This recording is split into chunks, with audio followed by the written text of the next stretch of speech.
things we pound for pound. UFC thrills, stills, nights get loud. Big EQP, that's how we get down.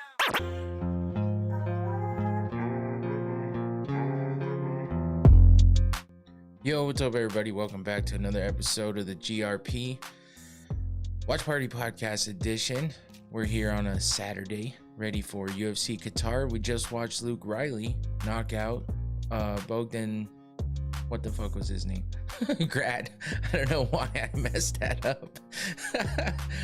Bogdan Grad with a good left hook, and then I mean, he just dropped him with that left hook, but he dropped some great ground and pound and just knocked him silly, man.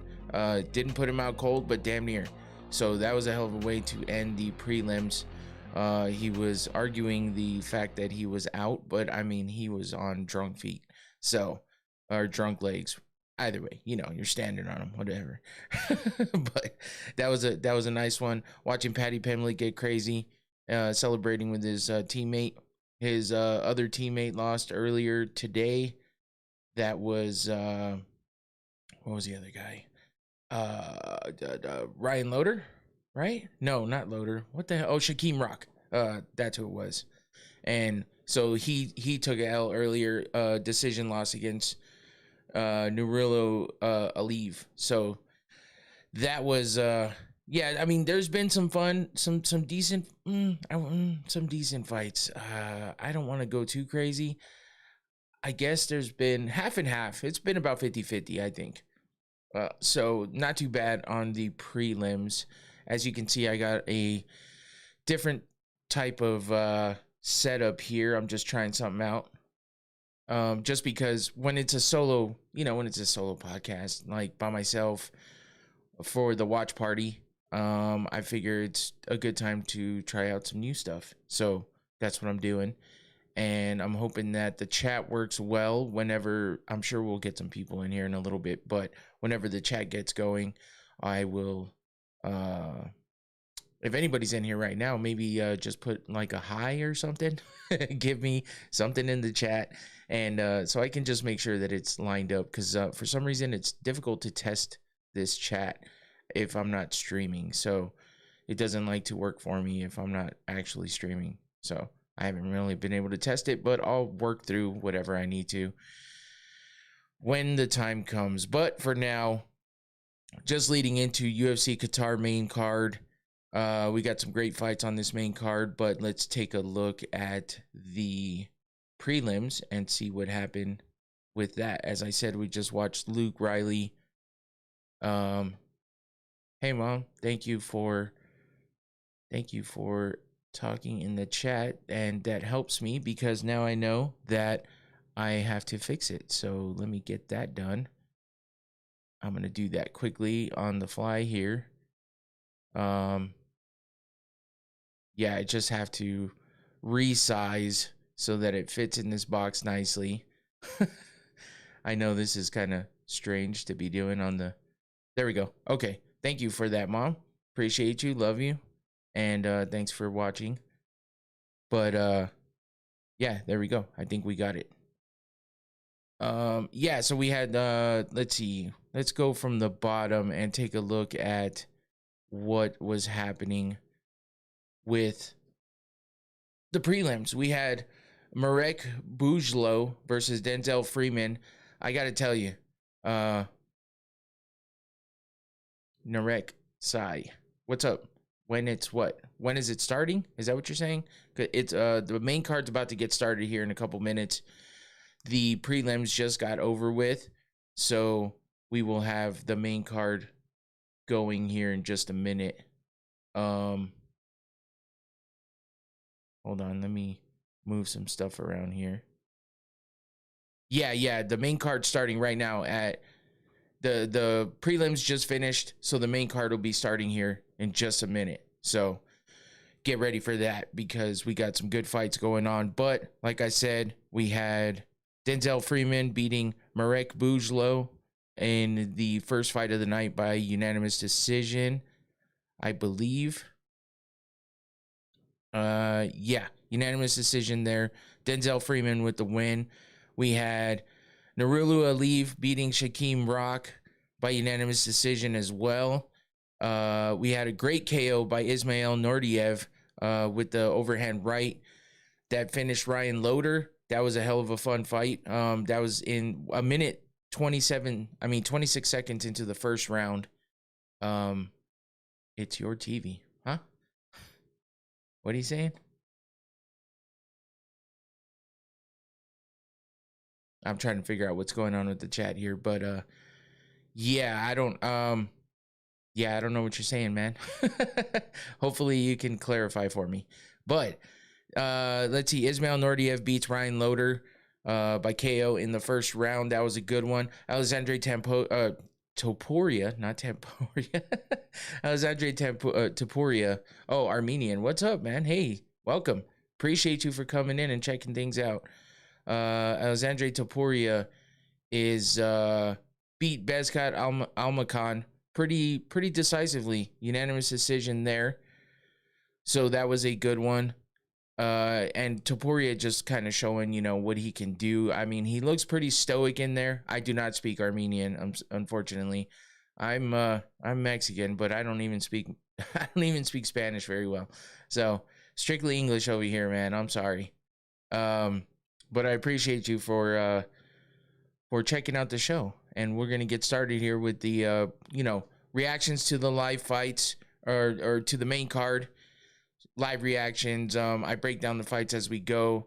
Just kind of a little bit of play-by-play with my own, commentary mixed in. So should be fun. This is a good night of fights for a fight night. Even though it's during the day here where I am, but it's nighttime in Qatar, and that's where they are fighting out of. So continuing on, we had a submission by rear naked choke. Abdul Rahman Yakayev versus Rafael Carcaria. I go by Big E. My name's Eric, though, man. Nice to meet you. I think I said your name right, Narek. But I'm Eric, so it's kind of similar. Big E, though. They call me Big E. That's my nickname. So, but yeah, we had Rakayev versus Carcaria. Rakayev gets the 33-second rear naked choke. He made that shit quick, man. He dropped Carcaria and got him in that rear naked choke. So that was a fun one as well. Asu Almabayev versus Alex Perez. Almabayev looking good in that one. Makes it to the third round against Perez and then gets a guillotine choke for submission 22 seconds into the third round. So that was a fun one to watch as well. I mean, that's kind of what I expected out of that fight. Alex Perez is good, but I feel like Almabayev is definitely on the track to is on a good track right now. So sorry, I got some stuff kind of glitching out here. I'm just making sure everything's good. But yeah, and then we had Said Ismagakmayev versus Nicholas Dalby, and Ismagakmayev. I think that's how you say his name. That one's tough. But he was able to beat... Oh, I'm sorry. Nicholas Dalby gets the win there by unanimous decision as well. So that led us into the Bogdan Grad versus Luke Riley fight. And Grad was looking all right at first, but Riley was able to, get into the second round and really turned it up in that second round. Winds up coming in 30 seconds into the second round, gets the big left and finishes it on the ground and pretty much knocks Grad out with that ground and pound. So yeah, it's starting here soon. The main card is, the broadcast is going, and as soon as that happens, we'll get started talking about the fights in the main card. But I started a little bit early because I just wanted to make sure I wasn't rushed. When it comes down to it, I have a couple things I take care of before we get into watching everything. If you're here to actually watch the fights and see the fights happen, I cannot show the fights. I'm just reacting to the fights and talking about them. So if you're interested in conversating with me about the fights, that's basically what's going on here today. And, I do these every once in a while by myself. Usually I have people in the studio with me. We're all talking about the fights as they happen live. We're watching this is a free fight on ESPN. I don't know if you're, if you're from a different area. I'm not sure where it's broadcasted, but we watch it on ESPN Plus for now until next year, and then it'll be Paramount. But I can't show the fights. I'm just reacting live to the fights and talking to everybody in chat about what's going on. So if if you're interested in doing that, stick around. If you're here to, see the fights happen on the screen in front of you that you're watching me on, that's probably not going to happen. So I apologize for that. But it's not my rule. It's YouTube's rule, and I like my channel, and I'd like to keep it. So got to make sure that that stays alive, and so I will be adhering to those rules. Yeah, that's just how it goes. It's kind of lame, but it is what it is,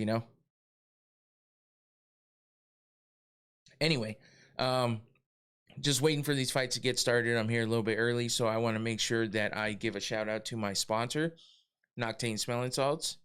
I'll get that logo and QR code up there. Oh, of course. The QR code didn't pop up. I just fixed all of this stuff, and I probably forgot one. So there it is. But there's a link in the description below as well. That's usually what I do. But there's the logo and the QR code. You can scan that QR code or click that link below, and you can go get yourself some Noctane Smelling Salts. I use these to be awake and alert because, I need it sometimes. And when I'm on long drives like I got to do coming up here on Monday, I have to go to another state. So I got to drive. So Noctane will help me stay awake. It's a good one. Here we go. This is the most potent bottle. They have other potencies. You can start a little less than this. This one's kind of harsh. You'll see my reaction, but it's good. Oh, that's really strong. Ooh, yeah, but that's good. That gets you nice and awake and alert. And there's multiple uses for Noctane. I got to fix the timing on that thing. But there's multiple uses for Noctane. You can check out their website and see what they got to offer. But smelling salts are fun. If you've done them before, sounds like Narek might have. Yeah, they are rough, and they're not for everybody, but I like to use them to keep myself awake and alert. And they're my sponsors, so every time I'm on the podcast, I take a quick whiff, get myself ready to go. And then also I use them on long drives, which is the best use for them for me, because I get a little tired when I'm driving all the time, and you definitely don't want to be falling asleep behind the wheel. That is not good. So I make sure that I have those handy, and when I'm starting to feel tired, I, take a nice big whiff, and it gets me going again. So that's it. And other than that, make sure that you hit that like button while you're here, please, if you don't mind. Make sure you hit that like button. It takes a quick second. And if you're not subscribed, please subscribe as well. I will be doing a recap tomorrow. Tomorrow night is my usual night to do recaps for whatever event has just happened. So UFC Qatar recap will be tomorrow night. Am I going for Armin? Is that what you're saying? If that's the case, I want to say yes, because I feel like he should have gotten the title shot, but he got injured and all that stuff. So I want to say I kind of think Armin's a good next opponent for the champ, but I do like Dan Hooker a lot. So if Hooker gets the win, I'm not mad. I do like Dan Hooker a lot, but I just don't know. This is going to be a tough fight for him. But I do think the co-main event and main event are really fun fights. I think they have great potential to be really good fights. So I'm hoping for the best on that one. Other than that, I'm just waiting for these main cards to start. So, I'm sorry, we're waiting for these first fights to start. Let me see what's going on here.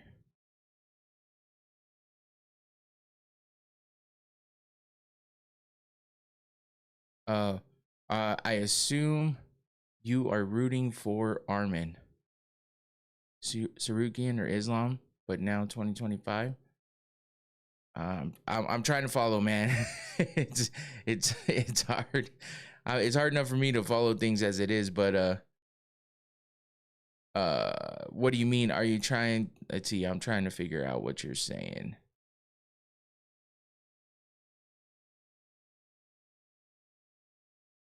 If you're asking me which one I like, when is that hat going to be available? Oh, I don't know, man. I don't know. That's tough. Listen, I'm not gonna lie. This hat costs a lot to make. It's kind of stupid. I don't know why it costs so much to make, but it is really dumb. The price that that this hat was to make, because it's all custom. But I would love to sell these hats, but until I get bigger and I know that people will definitely buy them, I don't know that I can make them in this quality, man. This is not the letters are raised. It's all, you know, it's your legit like new era shit. So I don't know. This might not be a hat that I can put on the merch store, that's for sure, which I don't even have yet. It would be dope to have one, but I do not have a merch store yet. So let's hope that one day that happens. But it would be nice to have this hat be available somewhere, but it's expensive. So I usually wouldn't pay this much for a hat at all. But my daughter kind of paid for it. She forced me. I told her I didn't want her to. She had me do it anyway. So let's see. I forgot the name of the shop, but you can design the hat. They sell and make then, and you give you like 25. Oh, okay.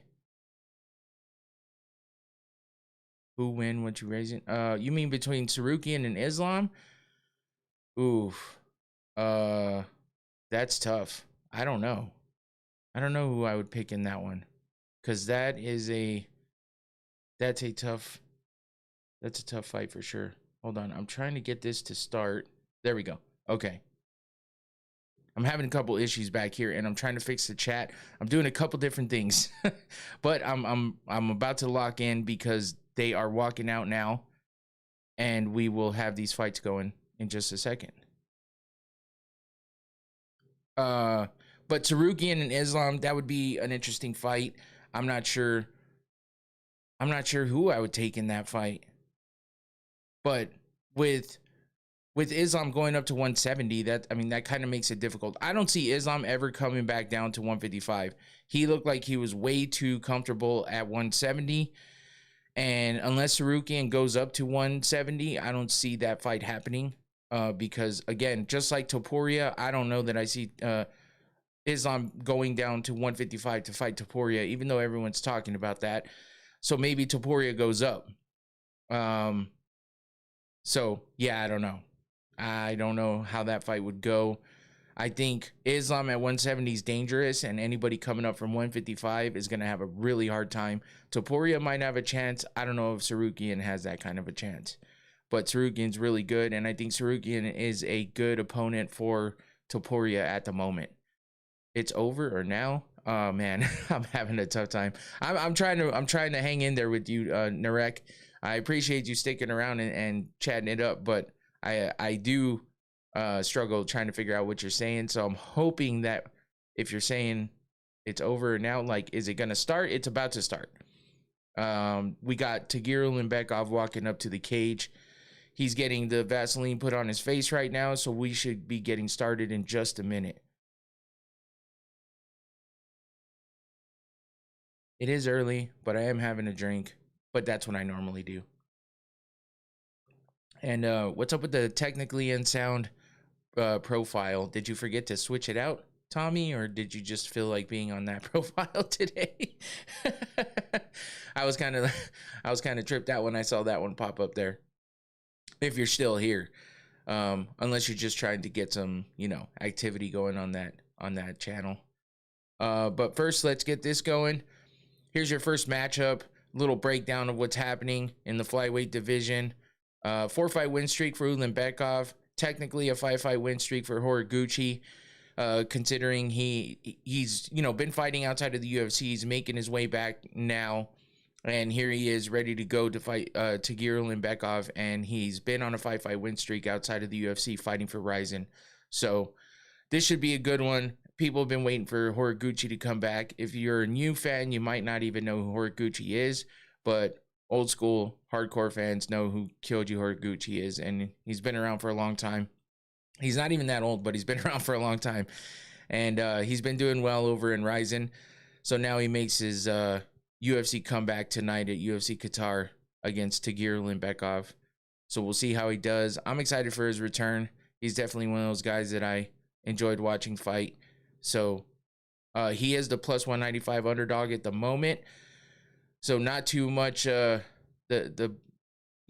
betting sites aren't too high on him just yet. Maybe it's because they're not sure if he's going to be able to stick around and hang with the level of competition that the UFC has these days, because it has been quite a while since he's been in the UFC. I'm actually curious to see how long it was that he's been gone. Let me take a look real quick. His last fight in the UFC was, he fought in Bellator too for a little bit and fought in Ryzen. His last fight in the UFC was November 19th, 2016. So it's been what? That's 9 years? 9 years since he's been in the UFC. That's crazy.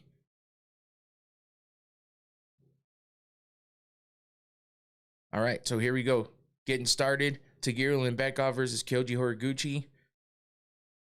Pretty decent matchup for the first fight of the night on the main card. So we'll see how this plays out. Getting started with round one right now.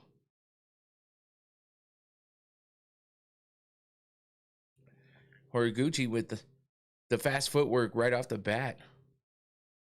Jumping in and out, circling, quite nice. He's bouncing on his feet like he's flying halfway, which is crazy. I mean, at flyweight, these guys are quick. They move well on their feet. But Ulanbekov's pretty tall and pretty big for flyweight division. So Kyoji's kind of the normal size. But he's bouncing around like he's ready to go and very light on his feet. So we'll see how this works. He's been jumping in and out pretty quickly as well. Looks like Ulanbekov's trying to find the distance and find the timing, considering Horiguchi's so active. But Ulanbekov is really tall, really long. And I mean, if he can just time it correctly, he can use that to his advantage.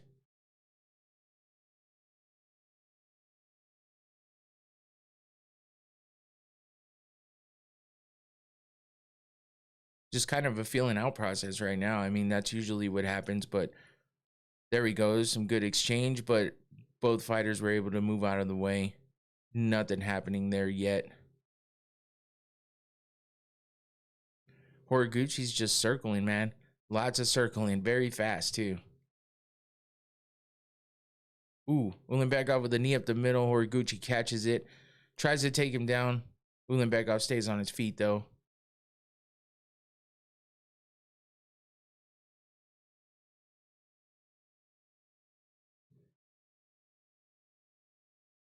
Yeah, Horiguchi, man, he's just nonstop on those feet, back and forth, circling, definitely keeping Ulanbekov guessing. He jumps in and out very quick, and he picks his timing. They're tied up right now in the middle of the cage. Horiguchi tried to throw a big right hand, but Ulanbekov was able to duck it.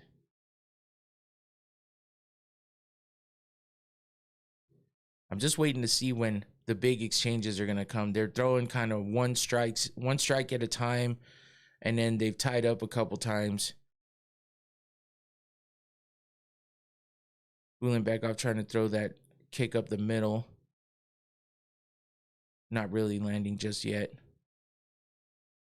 Ulanbekov pushing Horiguchi up to the back of the cage easily, actually. It looks like he can probably throw him around pretty easily, considering the size and height, difference. But Horiguchi's he's fast. And I mean, he's pretty strong as well. But he got pushed back pretty easily into the cage. So we'll see if Ulanbekov just takes advantage of that and holds him there. Got some exchange of knees going on. Ulanbekov throws Horiguchi to the ground now. But Horiguchi's fast with the scramble to try to get back up. He didn't get back up, but he's fast to get, not held down in the middle of the cage.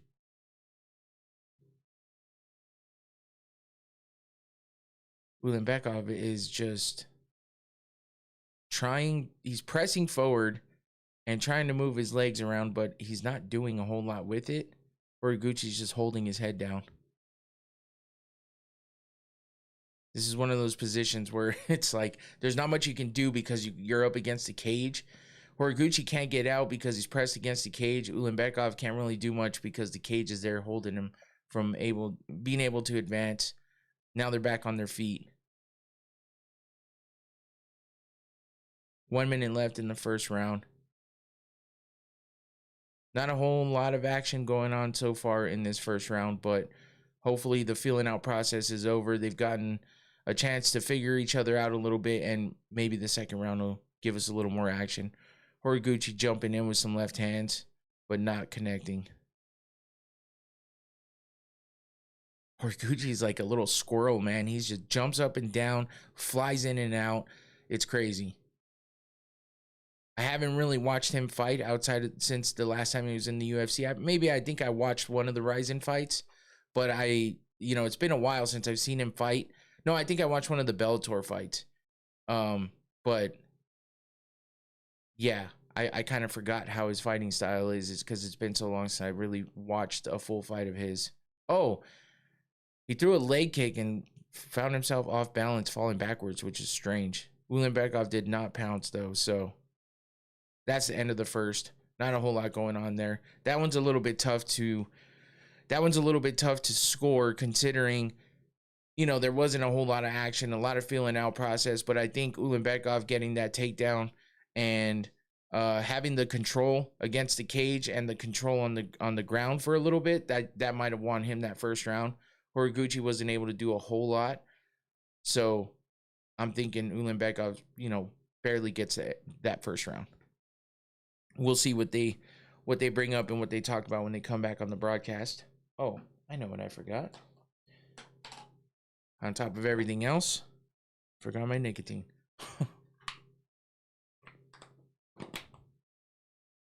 I like these cards during the day, though. I mean, they don't happen very often, and sometimes it is a little bit annoying that it's happening during the day. But I do like it for the fact that I can do this, and unless I have something else going on. But happening during the day at 11 a.m. for me, that's a pretty good time. It's kind of in the middle, early part of the middle of the day. Here we go, start of the second round. Then we have the rest of the day to do whatever. So that's kind of cool. Horiguchi pressing forward early this time. Ooh, throwing a big right hand, but he missed. Oh, kicks Ulanbekov's leg out from under him. Jumps on top and moves into position. He's in the half guard right now, but Horiguchi looked like he had a sense of urgency for some reason coming into that second round. Maybe, like I said, the feeling out process was over and he decided, it was time to get some action going. So right now he's on top of Ulanbekov in full guard.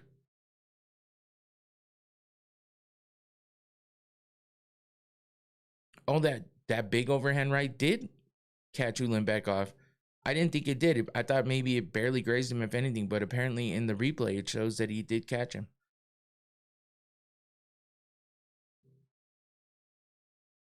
Right now we just have a scramble on the ground. Ulanbekov trying to get back up. Horiguchi throwing some ground and pound, trying to advance position, keep Ulanbekov on his back.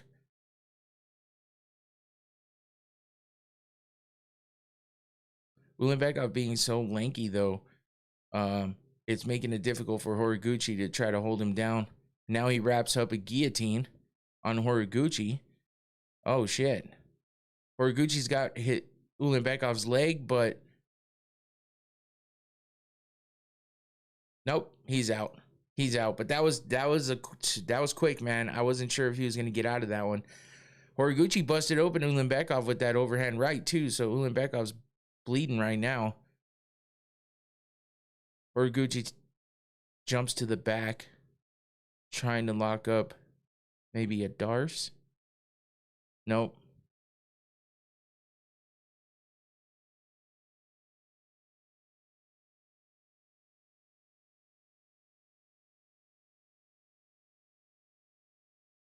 Yeah, this is just one of those battles where you got the small guy trying to wrap up the big lanky dude, and it's looking like he's having trouble, but he's got some success happening right now.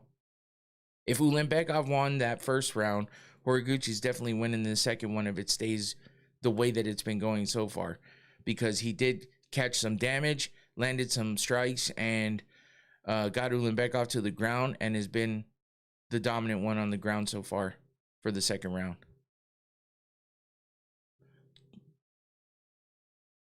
At 2 minutes and 10 seconds left in the second round. Horiguchi letting out some strikes, and now they're backing up to the center of the cage, back on their feet. Horiguchi looked like maybe he got a little frustrated, wasn't able to hold Ulanbekov down as much.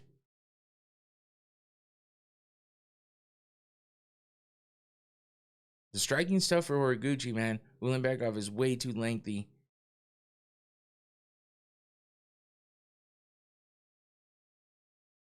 If he can time one of those front kicks, get under and take him down, that might work. He's kicking that leg and hurting him. Right now, Ulanbekov showed some... Oh, big head kick while Ulanbekov tried to duck under. Ulanbekov showed some grimacing on his face after that leg kick that Horiguchi landed. So he's definitely hurting his leg. And that's helping Horiguchi.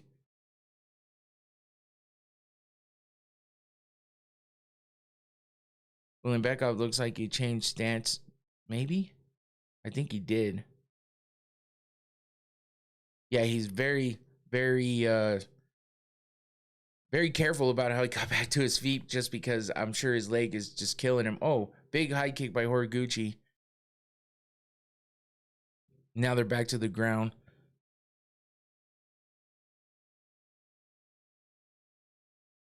F 39 seconds left in the second round.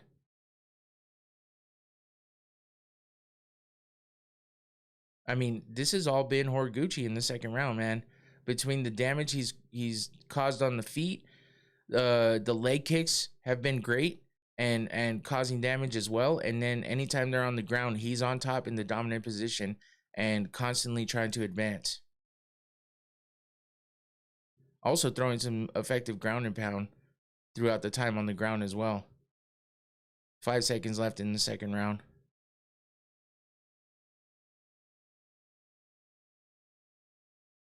Second round, all Horiguchi, man. That was a great round put in by him. So if the first round went to Ulanbekov, it was close, but I'm pretty sure it went to Ulanbekov. So that means we should be at 1-1 now. But Horiguchi, that was a dominant performance by Horiguchi in that second round. Between the striking and the grappling, the control time, the damage done, he definitely got that second round. These are some horrible commercials, by the way.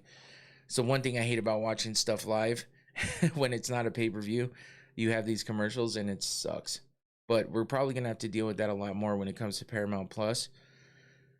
But like I said, usually during this time, I have people, during the watch parties, I have people in the studio with me. So I have other people to talk to, and I don't even pay attention to the commercials. But right now, not a whole lot else going on. So commercials are kind of annoying.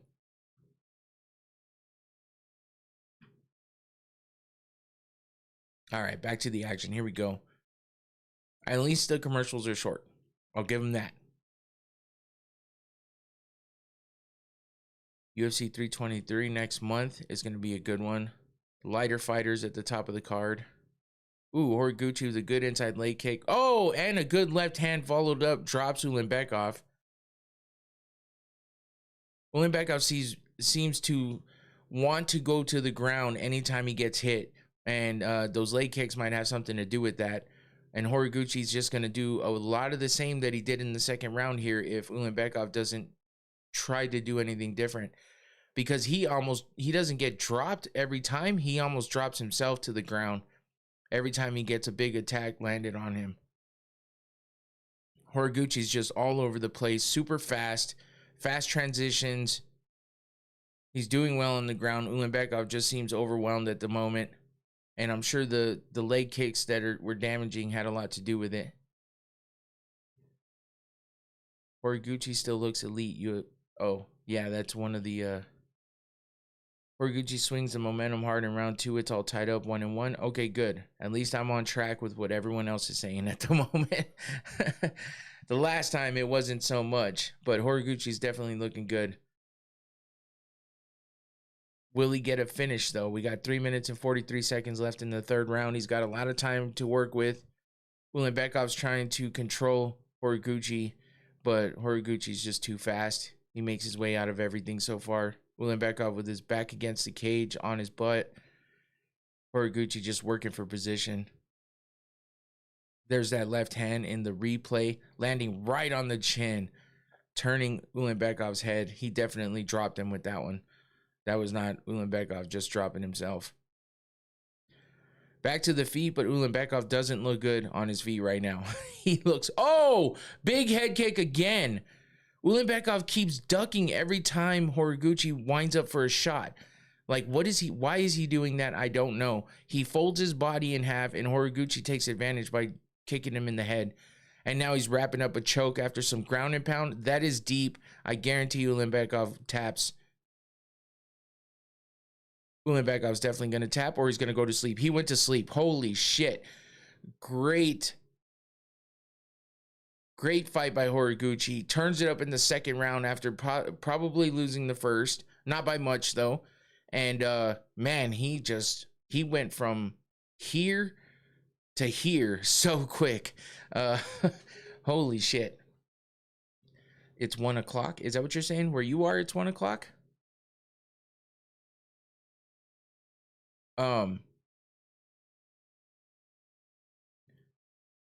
Yeah, next match. Who do we got next? I'm already lost. We have 6 fights in the main card. Oh shit, hold on. Oh, next fight, Waldo Cortez Acosta versus Shamil Gaziev. Oh, that head kick was nice. I mean, just flush, full foot flush on the face of Ulanbekov from Horiguchi on that. But I don't know what Ulanbekov was thinking. Like, kind of just leaning forward every time Horiguchi's throwing a strike. I don't know if he was anticipating something coming from the left side, but he leaned right into that kick. So I don't know what that was about or what his thought process was on that one, but that was a weird kind of reaction to that. Horiguchi with the win. Submission. That was a great win for him. And he still looks damn good, especially because it's been so long since he's been in the UFC. Let's see, how old is Horiguchi now? He is 35. So not that bad, honestly. And, you know, these lower weight guys, they just seem to seem young for so long. That speed doesn't go away that fast from the younger guys. The heavier weight guys, they don't lose their power as fast, but they definitely lose the speed quicker than the power. But with the lighter weight guys, it seems like the speed sticks around for a while because I don't think they ever truly have a lot of power because of how small they are. But either way, they're entertaining considering how much output they throw out there, and you know, the speed of everything. It's a fun fight to watch a lot of times, and this one was pretty good. Watching Horiguchi do that, just a blast from the past, and he almost looked better than the last time I watched him fight. So that was a good fight. Good finish in the third round for Horiguchi. And Ulanbekov gets his 4-fight win streak snapped. Let's see, who did he beat in that 4-fight win streak? Let me take a look real fast. He had beat Azat Maksum, Clayton Carpenter, Cody Durden, and Nate Manis. So, I mean, Cody Durden, recognizable name there. Azat Maksum, not bad. Clayton Carpenter's all right as well, but, you know, all these guys are kind of same level, up and coming. Cody Durden's pretty good. So, yeah, he drops that 4-fight win streak to Kyoji Horiguchi, who looks really good after not being in the UFC for so long.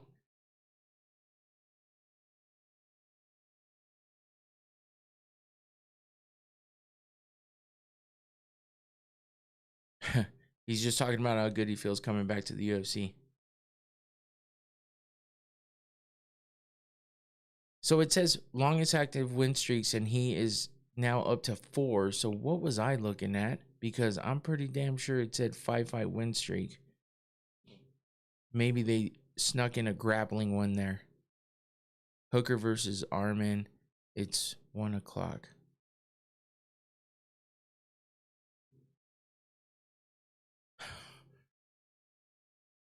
He just said he wants to beat his ass. What?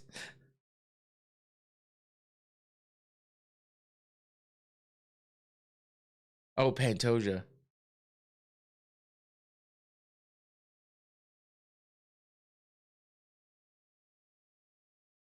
He's saying a fight is a fight, and he's calling out Pantoja, saying, I'm going to beat your ass. He's laughing while doing it because apparently they're teammates. But he said he's got to fight who he's got to fight to get the belt. So, damn, that could be interesting. Let me take a look because I thought that Horiguchi was on a 5-fight win streak. So let me look.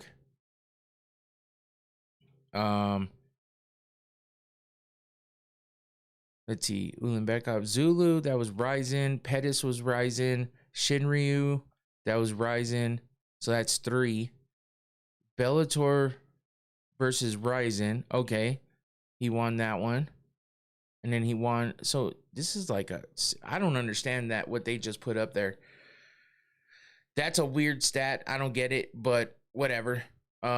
Judging by what Tapology says, is now he's on a 6-fight win streak for Horiguchi. So I don't know what they're looking at as far as the stat that they put up on the screen, but it is what it is. Horiguchi's on a good win streak. That was a hell of a win for him there against Ulanbekov, the bigger, longer fighter, and he definitely turned it up in that second round and changed the momentum, considering he lost that first round barely, but he lost it. So next up, we have the short notice fight for Waldo Cortez Acosta stepping in for Sergey Spivak to fight Shamil Gaziev. And Waldo Cortez Acosta just fought a couple weeks ago. It wasn't even, it was November 1st when he fought last.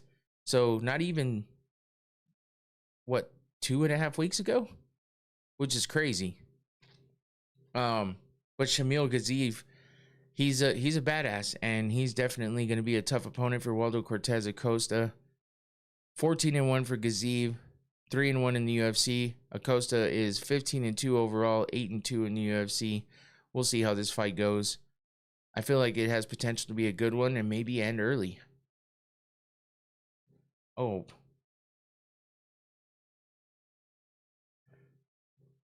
I don't know. Is it Gaziev or Gaziev?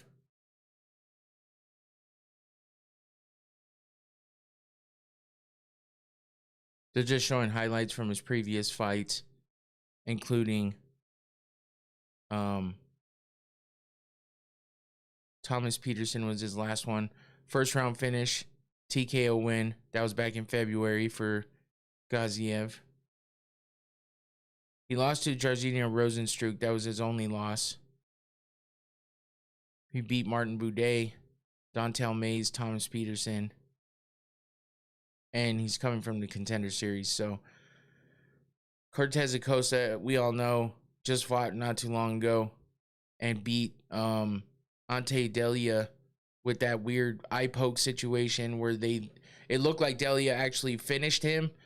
It looked like the ref called the fight, but then he kind of didn't. Went to the replay, which my understanding of the replay was that, if they go to the replay, the fight's over. They can't resume the fight. But somehow or another, they did resume the fight because apparently he didn't officially call the fight off when he stopped the fight. So they come back, and the first exchange, Waldo Cortez Acosta drops Delia and finishes him, which is insane considering he was kind of losing that fight, and then gets the eye poke and everything turns around from there. So controversial win for him, but a win nonetheless. And now he fights Gaziev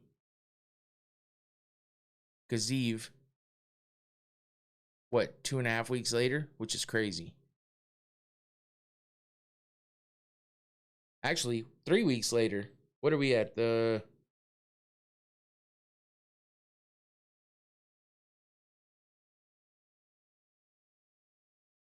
My watch has been on Do Not Disturb this whole time. That's fun.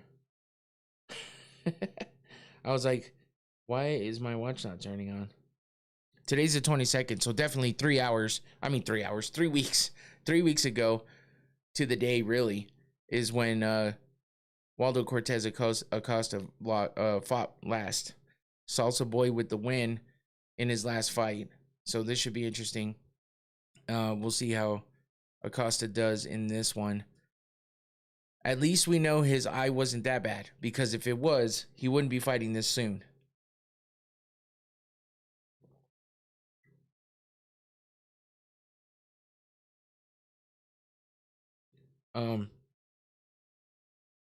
There's nothing like an early drink sometimes, because I don't usually drink this early unless I'm playing golf or doing this, but that drink tastes good right now.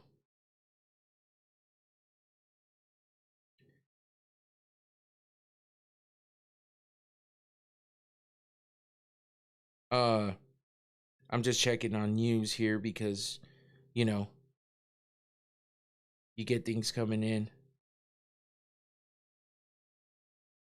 as the fights happen. I don't usually watch everything that happens online, like with the fights as they're going. Because, you know, on X, obviously they're posting, on X and on Threads, they're posting things that people post on there. They're putting it on the broadcast and stuff. So, you know, there's a lot going on when the fights are happening. People are live tweeting and all that shit. But, yeah, it's hard for me to keep up with all that sometimes. Just because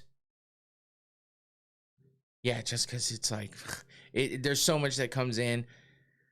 I probably should keep up more with it, just because you miss things if you're not. But I haven't been into like Twitter/X for a long time, because I was into it way back when it was just Twitter and it was really starting to pop off. But then as soon as like Instagram and shit like that happened, I kind of, you know, moved away from it. And there was a lot of toxic shit, and there still is, man. That's all the drama you hear going on about various different things. Like, I watch a lot of IRL streaming, and a lot of the drama that goes on between any of those people all happens on X. So it's like Twitter beef all over the place. All the political shit goes down on X too. It's like, man, it gets annoying. So, and it's hard to stay. I mean, you can curate your algorithm to, you know, have it do whatever, but other shit still sneaks in, and it just gets annoying. It gets annoying and it gets tiring, and it's tough to just continue watching that just feed of bullshit. You kind of get that everywhere, but, you know, when it comes down to it, at least on like Instagram, TikTok, and stuff like that, you can, you know, you have things like videos and pictures and stuff that dominate those platforms. I just try to curate everything to MMA for me. That's kind of how all my social media is for the most part. So I don't see a lot of it anyway. And I do miss some things because of that, but that's okay, because it's always getting talked about somewhere, and it'll seep into your life at some point in time or another, unless you're completely off of social media. But speaking of social media, you can see mine scrolling at the bottom left-hand side of that screen. Make sure you go follow me on all my social media. I've been posting a lot on YouTube Shorts and TikTok, but I also post a lot on Instagram as well. And I'm on Facebook too. So I post on X as well, but just not as much. I tend to forget about that one here and there. Maybe I need to get better at that. But go follow me everywhere. I've been posting a lot of edits on TikTok and YouTube Shorts. So go check that out and give it all a like and give me a follow. That'd be awesome. Appreciate you. Don't forget to like this video while you're here as well. And we're about to get started with the second fight of the main card. Waldo Cortez Acosta versus Shamil Gaziev. And we got Bruce Buffer on the mic with his crazy suit.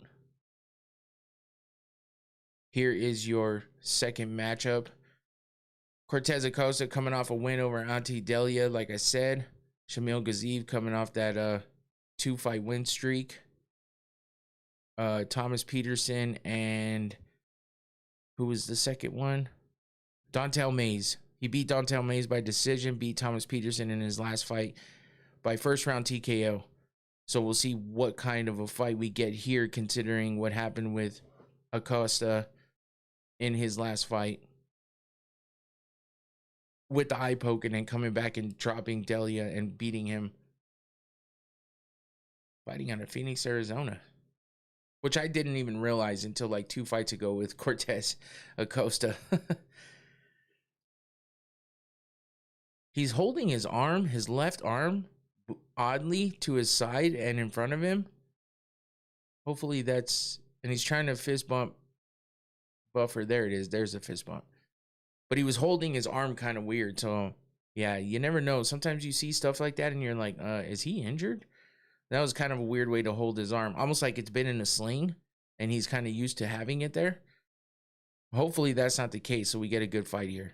Here we go. Start of the first round. Touch of the gloves. Let's go. I don't really have a favorite here. I'm not big on Acosta, but I'm kind of neutral on both these guys. I just want to see a good fight. Heavyweight's always fun because, you know, you can get big action quick and get a big knockout. So we'll see. Ooh, Gaziv going at Acosta, but Acosta defending well, throwing counters. Nothing big's landed so far. Gaziv taking the center of the cage, though, and pushing back on Acosta. Good body shot there with the left hand. Acosta feigning the takedown. Gaziv throwing some good combinations, but not landing much.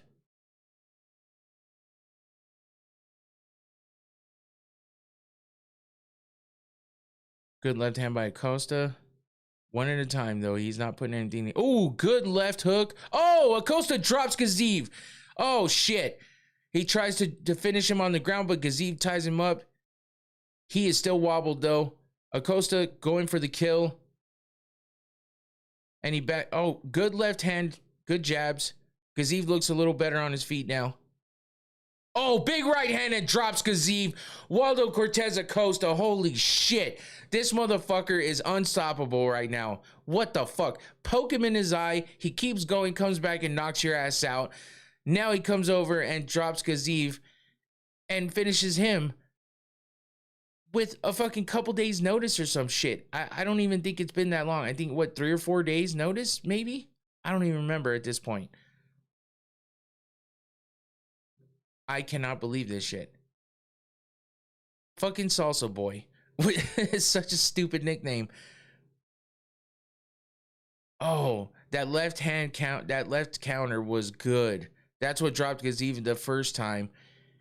And he's throwing some, you know, rabid punches to the head, but Gaziv gets control and is able to stand back up. And then Cortez Acosta lands a big overhand right. Controlled as well, by the way. It wasn't just some crazy loaded up punch. He came from the shoulder straight to the chin of Gaziv. Drops Gaziv, lands a couple extra shots on him, or just one shot, and he gets the finish. Holy shit, man. Salsa Boy, what is this guy? What the fuck? After what happened last time, and then he comes in and does this. That shit is crazy. I honestly can't believe that just happened. I wasn't expecting that at all. Coming from Acosta, I thought it was going to be a hard fought, you know, win or loss either way, unless Gaziv just came in and dropped him quickly. But I didn't think Acosta was going to come in and be the one to do that. That's just crazy. That's a hell of a fight, though. Hell of a second fight. 2 good fights in a row, honestly. I mean, Horiguchi versus Ulanbekov went to the 3rd round, but the 2nd round was all action coming from Horiguchi, so that was fun to watch. You know, the first round was a lot of feeling out and back and forth stuff, nothing crazy. But the 2nd round, you know, got hyped up a little bit by Horiguchi doing what he did, and then he comes in the 3rd round and is able to finish Ulanbekov. So that was a good way to finish that one. And then we get this one, 1st round finish by Waldo Cortez Acosta. Crazy. But that's what we like to see. That action is always good.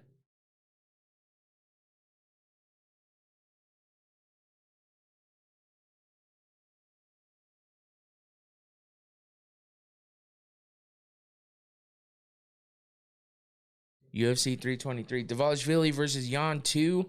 Pantoja versus Van. I like both those fights, honestly. I think we're gonna see a lot of the same coming from the Marab versus Jan.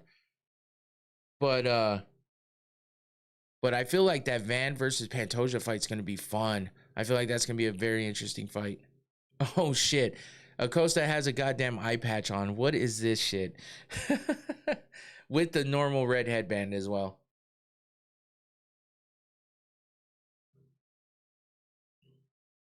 Waldo Cortez Acosta with the knockout. A minute 22 seconds into the first round. Knockout by Waldo. Crazy.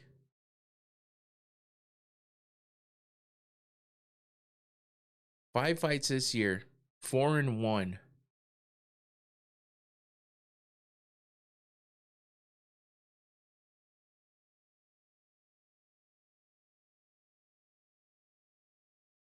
Eight wins by knockout total out of his 16. He wants to fight again next month. That's crazy. But he didn't really take any damage. I mean, he might have caught a couple grazing shots, but nothing crazy.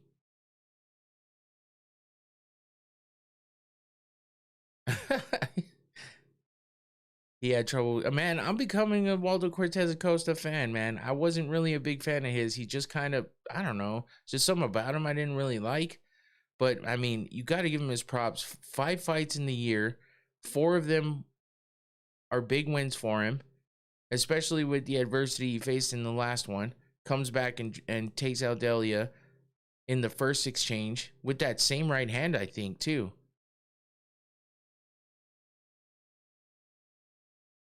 And he wants to stay active. That being that active as a heavyweight is unheard of.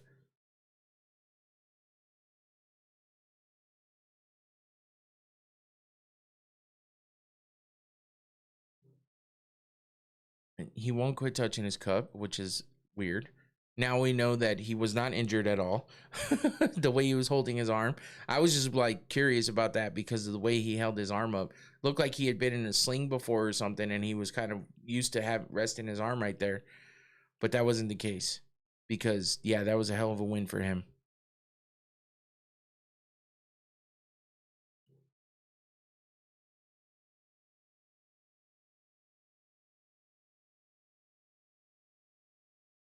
Damn. He's calling out Aspinall saying he wants to break him like he just broke Aziz. Oh, and they're putting the eye patch on Michael Bisping. That's fucked up. Because if you know, Michael Bisping has a fake eye. So now they're eye patch brothers. That's hilarious. But also he's taking a shot at Tom Aspinall, kind of like John Jones did when he came out for that DBX card. You know, riding the horse with the fucking eye patch on. So yeah, Aspinall catching strays left and right, man.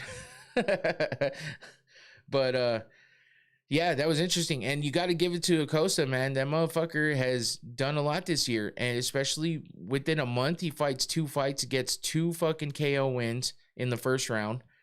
Well, I mean, what can you say? Like, that you got to give him his props for that. I believe that last one was in the first round, right? Against Delia. Yeah, because it was that's what it was in the first round. 3 minutes, 59 seconds in. You got a performance of the night bonus for that one. I feel like we're going to see 2 in a row for him because that's 2 TKO wins in the first round in the past month. So that's crazy.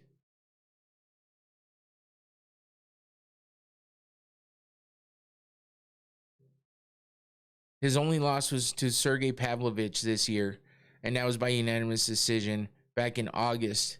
He fought Ryan Spann with a second round TKO win back in March. That was his first fight of the year. He fought Sergey Spivak, won by unanimous decision. I show Speed and KSI in the crowd. They're showing him right now. Fucking KSI throwing up to 6-7. And then he lost to Sergey Pavlovich in August by unanimous decision. And now he's made a splash in the last half of the year here, in November, I should say, being November 1st with that win against Delia, and then Shamil Gaziev tonight. first round finish, 2 in a row. Probably going to get 2 performance of the night bonuses in a row as well. So yeah, fun first couple fights. We got 2 down, 4 more to go. And next fight will be Jack Hermansson versus Miktabek Orobai. And if you remember, Miktabek Orobai has been in a couple of wars in his past few fights. That last fight against Tofik Musayev was a pretty fun fight as well. He got the submission win in the first round.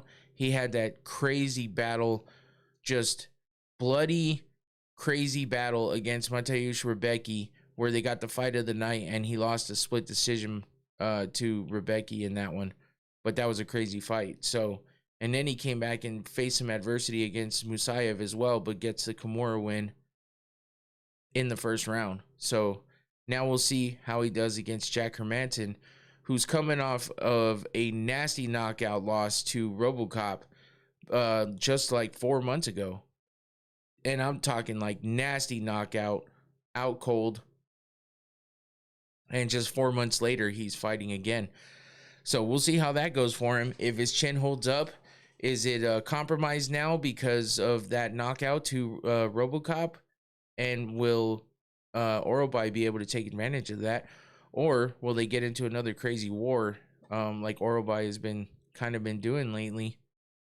That's the question. We'll have to wait and see. This is happening at welterweight. I think Jack Hermansson was fighting up at middleweight before this. So he's going down to welterweight.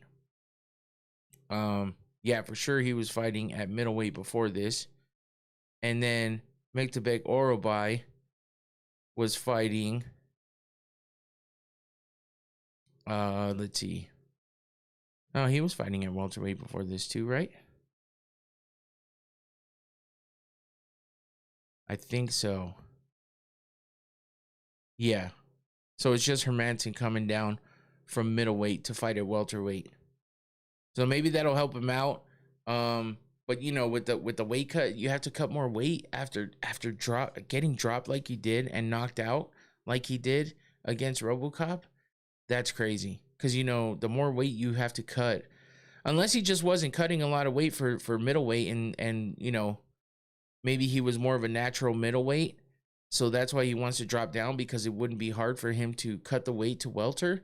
But you got to remember, welterweight's 170, middleweight's 185. It's a 15-pound difference, as opposed to the rest of the divisions, which are only 10-pound difference, except for the light heavy to heavyweight. Not light heavy, middleweight to light heavyweight, which is what, 20 pounds, 185 to 205. Yeah. So those weight classes are, you know, kind of a big difference.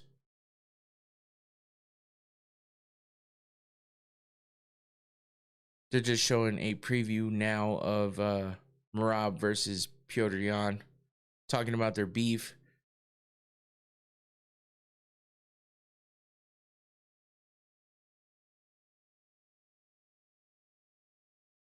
He's looking to finish Yan this time, because he wants to be the first one to finish him. So we'll see how that goes for him. I feel like it's going to be a good fight. I have a busy day coming up on December 6th. Because my mom, who was in the chat earlier today, was, we have to move her. We're going to be moving her to a different place. So that's what's going to take up my whole day during the day of December 6th. But then at night, we'll have the Watch Party podcast for UFC 323, the last fight, the last pay-per-view of the year, and the last pay-per-view for at least the next 7 years. Because UFC is going to Paramount Plus, as most of us know already. The end of the pay-per-view era, we will not have to pay for the numbered card events anymore. I don't doubt that at some point in time, they're going to do some kind of super fight shit or something. They're going to have some kind of big events that are going to be like flagship tentpole events or whatever the fuck you want to call them. And I guarantee we're going to have to pay some money to watch those fights. But I'll take it as opposed to paying $80 and always constantly moving up in price but we are at $80 right now. After tax, it's about $85 to watch any pay-per-views. And during the months of July and October, we usually get 2.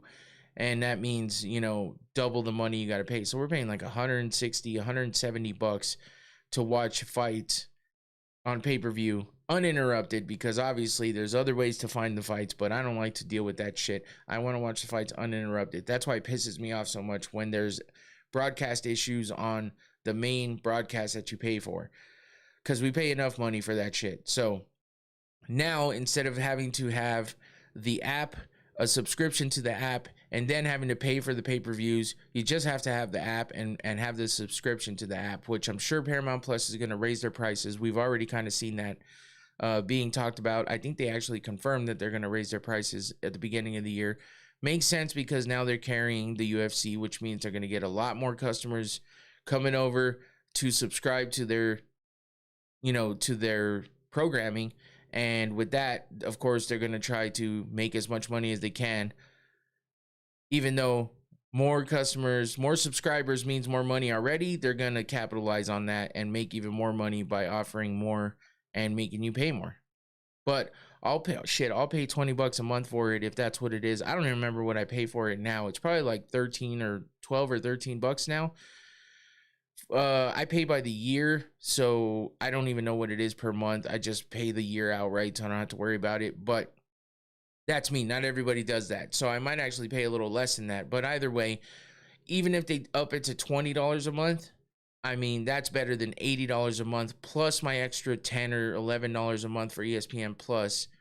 So yeah, it's a substantial savings and difference, and I'm grateful for it. We'll just have to wait and see how they're gonna try to screw us with certain paid events, because they better not decide after the first year that they want to put on like 4 to 6 paid events throughout the year, because then we're just basically making our way back to the pay-per-view model, which is annoying, because that's the whole point, and that's why everyone's excited about getting rid of it, is so that we don't have to pay for these big events.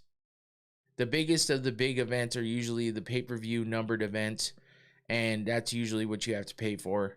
So we're hoping that that's not going to turn back into that after like a year or two of being on Paramount Plus. I spent too much fucking money on it already. It'd be nice not to have to do that anymore. Anyway, if you're here live, make sure you hit that like button for me. I'd appreciate that. Don't be scared to jump in the chat, interact with me. I know it's earlier in the day. It's a different time than usual that we are live and that we're watching the fights. But if you're here and you're watching, make sure you jump in that chat, interact with me. Yeah, discuss the fights, react with me, all that good shit. Otherwise, I'm just sitting here yapping, which is fine because that's what I'm here to do. But I like the interaction as well. So we're getting ready for the next fight, which should be Jack Hermanson versus Miktabek Orobai. Finally back from commercials. Hopefully we're getting this fight started here pretty quick. Who you got in this one? I am thinking, because of how Miktabek Orobai is such a dog, I kind of want to say I got him in this fight. Jack Hermanson, I'm just worried about the fact that he got knocked out like he did last time. And I don't know, between the weight cut and that chin, I don't have a good feeling about this. So I think Orobai might get this one. I guess I'll make that my official pick. Who do you got, by the way? I do absolutes. Thanks for jumping in and interacting. I appreciate you. I do like the interaction, so I just get eager to see size difference. Okay.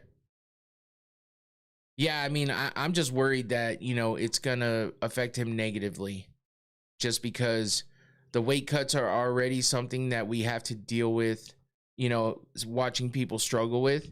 But on top of that, you know, the nasty knockout that he suffered in his last fight, the weight cut's going to make that worse. So while weight changes and changing the divisions can be fun, it can also be really bad for the fighter if he's been suffering knockouts and stuff, because you're just dehydrating yourself. So it could be bad. I had Hermanson by sub as a fun bet, but I got Orobai as well. Okay. I mean, Hermanson by sub's not a bad call, but Orobai's pretty well rounded all around. So I feel like he's just one of those guys that you don't just think of him as the winner right away, but you watch him fight and it's just like, damn, this motherfucker is a dog. And he doesn't give up. So, and he's got skills on the ground and on the feet. So I feel like he's a good bet for me right now. I mean, I'm not betting anything, but that's my pick. Speaking of, if you're new here, I usually do the fight wheel predictions, which are random predictions for the fight cards that are coming up. So let me switch over to that scene real fast. And we did have Orobai as the winner according to the fight wheel predictions. And that's why this is the wheel. I just left the last name that was left on there so you could see the actual wheel. But so far the wheel has gotten Waldo Cortez Acosta as the winner. He got that correct, and the wheel got Taguero Lembekov versus Kyoji Horiguchi incorrect. So we're 1-1 so far. We'll see how the rest of the fight card goes, but that is the fight wheel predictions, and I usually do those on my Thursday night podcast when I preview the fights and break them down before the event, and I do the fight wheel predictions. So yeah, you can check that out on Thursdays. Sundays we do the recaps, and I will be doing that tomorrow, a recap of UFC Qatar and any other combat sports news that we get between now and then. I saw 17.5 odds. I was live. Why not put $1 on it? Hell yeah, might as well. I mean, I'm one of those guys that, like, I'll bet parlays and then I'll miss all of them by like one, and it fucking annoys me. And I can't stand to bet just single bets. I don't know why. It's just not my thing. So betting's just not my thing overall. I have a couple of guys that I'm friends with that do betting a lot. And for me, I've never been a big better. So when it got easier to bet on apps and stuff, I started back up to betting and trying it out and stuff, but I don't know. It's just not my thing, I guess. So, which kind of sucks, because I would love to get more involved in it, but I'm already pretty, balls deep and just keeping up with all of the action happening with MMA. And if it went hand in hand for me, it would be easier, but it doesn't. I just seem to make bad decisions. So instead of wasting money, I just let the fight wheel predictions do its thing, see how it does. There was a couple weeks in a row there where I only got like one fight wrong from the fight wheel, and that was pretty good, and I wish I would have bet on them. But had I parlayed the entire predictions, I would have still lost by one like I do normally. So it's tough, man. It's a tough one. Maybe I need to not do so many legs on the parlays. I just went on a crazy run on prelims. Asu by sub, Topuria by decision, and then I had Horiguchi by decision, but Taguero couldn't hold on. Oh, man. Yeah, see, that's the frustrating part, especially when you're doing prop bets like that. Like, how the fuck can you even stand that? I would go insane. It drives me so crazy. But, I mean, prop bets are tough, too. Just doing like, by sub, by decision. I'm just usually doing money line parlays so that I don't have to, like, worry about which way it happens. But my other thing is that, you said you were so furious, and I fully understand that, because I would be too. But my biggest thing is it changes the way I view the fights. If I know that the fighter I want to win is highly possibly not going to win, then I'm sitting there rooting against him, but I want him to win so bad, and it just fucks with my head. So I just don't deal with the bets so much. But here's your next matchup.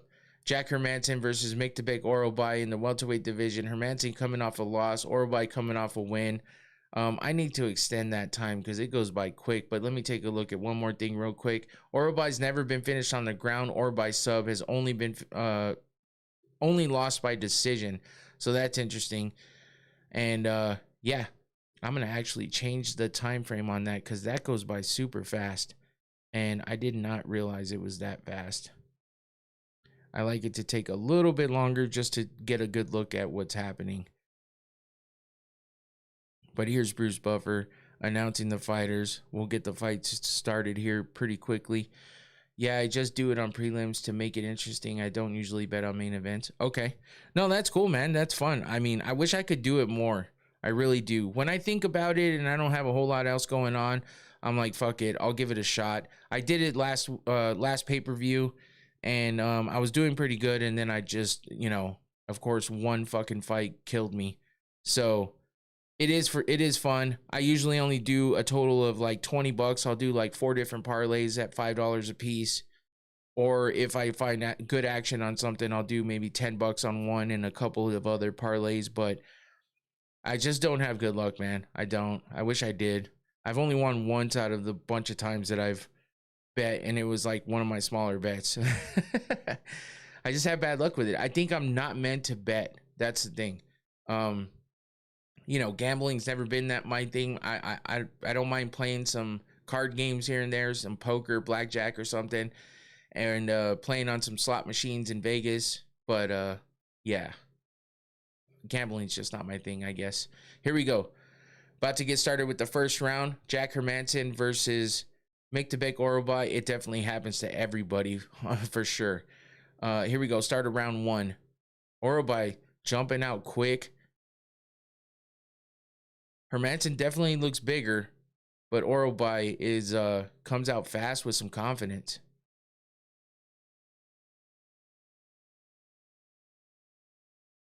Trading some jabs. Good leg kick by Orobai.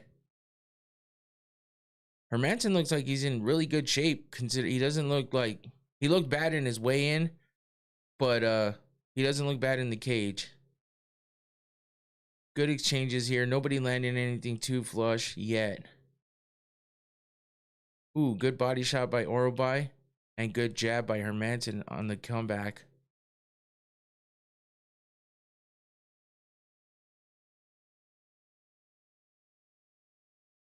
Leg kicks by Hermansson. Effective so far. Man, Hermansson looks real big though. Ooh, he landed that good left hook and just got out of the way of Orobai's shot. Orobai hits him with the left and stumbles Hermansson a little bit. They're active right now. Ooh, good jab by Hermansson with the left. Orobai's face is looking pretty red already. But he gets hit a lot and he shows the damage a lot too. So he's just one of those guys. Oh, spinning back fist doesn't land for Orobai. He is putting the pressure though on Hermansson and stalking him and running him down. So he's definitely showing the aggression. Ties up Hermansson, puts him with his back against the cage, but Hermansson gets out quick with a knee on the getaway. On the break is what I should have said.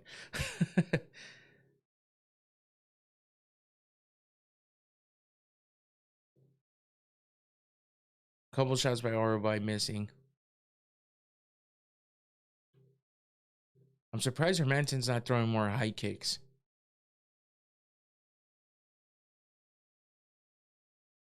Tied up in the middle of the cage. Hermansson throwing some knees. Body shots by Orobai. And they separate.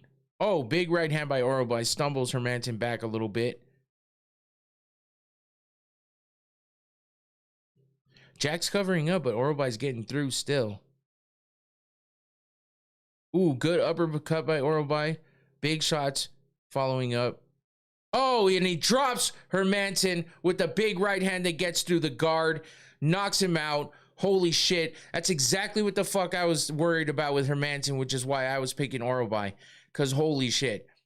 He landed that big right hand. He stumbled in with a couple early on, and he gets that through the guard, and Orobai gets the big knockout win. He just crumbled Hermansson. Hermansson needs to take a year off, man. He needs to rest that fucking chin. I feel bad for the dude. He came back too fast. He should have taken a minimum of 6 months out from that RoboCop knockout. He gets right on the ear See, he didn't even hit him in the chin. He hit him on the ear, which of course, you know, fucks with you. You get hit behind the ear and stuff like that. We've seen plenty of fighters go down from that, but Hermansson went out like eyes rolling in the back of his head from that.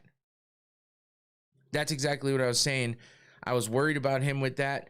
I would have never bet on him because I was too worried about that. And Hermansson just, he looked so bad in that knockout against RoboCop. Yeah, that was brutal. Holy shit. Watching Hermansson's eyes roll to the back of his head was nuts. And before he even went down to the ground, and then he stiffened up and was locked up on the ground. No, man, he needs to take some time off, bro. That fucking shot that he took against RoboCop, getting knocked out like he did, there was no reason for him to come back 4 months later. You know, Volkanovski did it after getting knocked out by Topuria, but after getting knocked out by Makhachev, right? And then he fought Topuria, and that was a mistake too. But he, you know, he looked better than Hermansson just did. Hermansson looked bad. He should have never taken that fight. It should have been minimum 6 months, but I think he should have taken a year off after that kind of a knockout. And now he just gets fucking turned off again. You could see in his eyes he did not have confidence right from the start. Yeah. Yeah, I mean, it's weird because he was the bigger fighter. He had the length, but Orobay came out aggressive. He came out fast, and he started throwing shots right away. So, yeah, Hermansson, it was not the right time for him to come back. He needed to wait longer, for sure.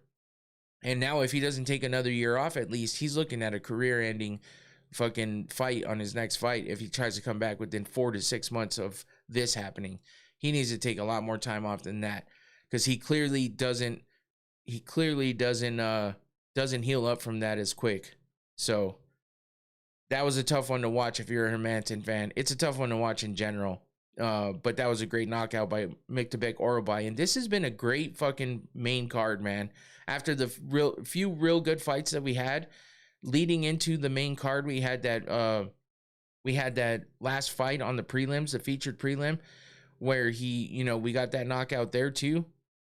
Shit, this has been, 4 finishes in a row now? That's awesome. That's a great way to go. But that's what we had going on at UFC 321 or 322. And then we got to the co-main and main, and we had some stinkers. So I'm hoping that's not the way this turns out. Because the co-main and main for this fight card is good. Between Bilal Muhammad and Ian Machado Garry, and then Arman Tsarukyan versus Dan Hooker. And I feel like if we do get a stinker out of any of these, it's going to be that co-main, because Bilal knows how to make fights boring. And Ian Machado Garry hasn't really been finishing anybody. Dan Hooker hasn't been in boring. No, for sure. That's what I'm saying. The main card, the main event, I don't think is going to be boring. That co-main, though, that's the one that might be boring. Because Ian Garry's been going to decisions, and yeah, that's Bilal's fucking favorite thing to do. He's a goddamn decision machine. He's got like 18 wins by decision. It's crazy. So we might see that, and if there's no real good action in the mix of all of it, it could be not fun. But we'll see. We got Orobay talking in like multiple different languages right now. I don't even know what he's saying. Great performance by Orobay. Way too much weight cut by Jack. Dropping down ain't the thing. That's that caveman strength. Sheesh. Just reading the tweets coming in from other fighters. Miktabek Orobay just crushed Jack Hermansson with a vicious one-punch knockout.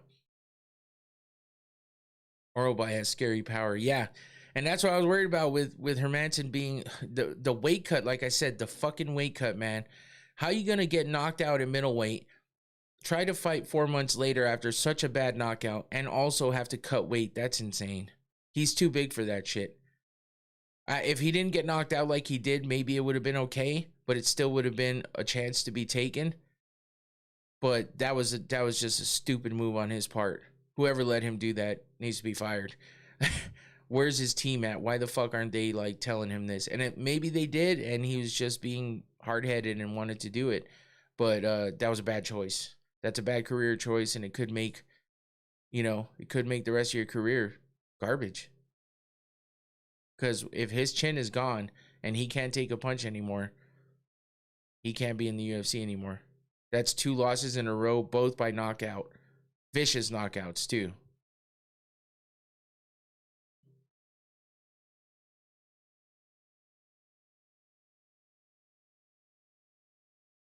Man, these guys are yappers on the fucking mics tonight after their wins. Holy shit. And then we have to listen to the translation, which is like, goddamn, double the amount of time.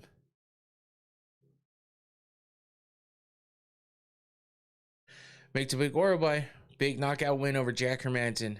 3rd fight of the night in the main card.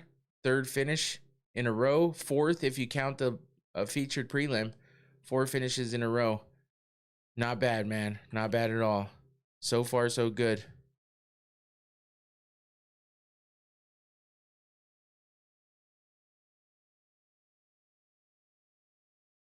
Let me take a look. I lost one of my pages here. Oh, I see what happened. I just closed it out like a big dummy. All right, let's see. So submission in the first fight, 2 KO wins since then. Prelims was a KO win in that. Yeah, so it's been four finishes in a row. That's awesome. I like that. Give me just 1 second, guys. I gotta grab something. What's the time there? Are you talking about at the fights or where I'm at? At the fights, I'm not sure. Where I'm at, it is 12:21. But I'm not sure. I'm sure you're talking about the fights probably. And I would bet. Let's see. Actually, I'll just Google it real quick. What time?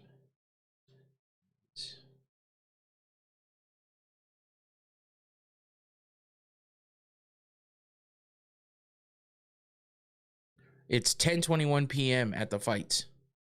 For me right now, it's 12:22 p.m. So I'm in Arizona. So I'm in the States. I don't know where you are. Absolutes, where are you at? But it's 10:21 p.m. in Qatar right now. Don't go anywhere. I'll be right back. I'm just gonna hit the be right back screen, but it'll take me like 2 seconds.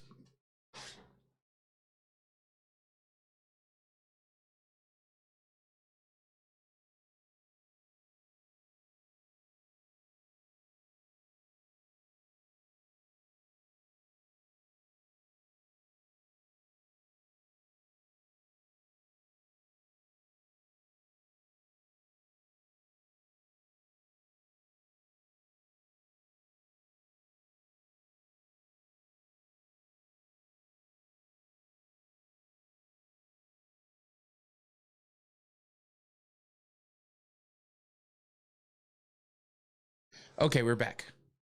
Damn, Nepal, man, that's awesome. Appreciate you for being in here and watching the fights with me. That's awesome.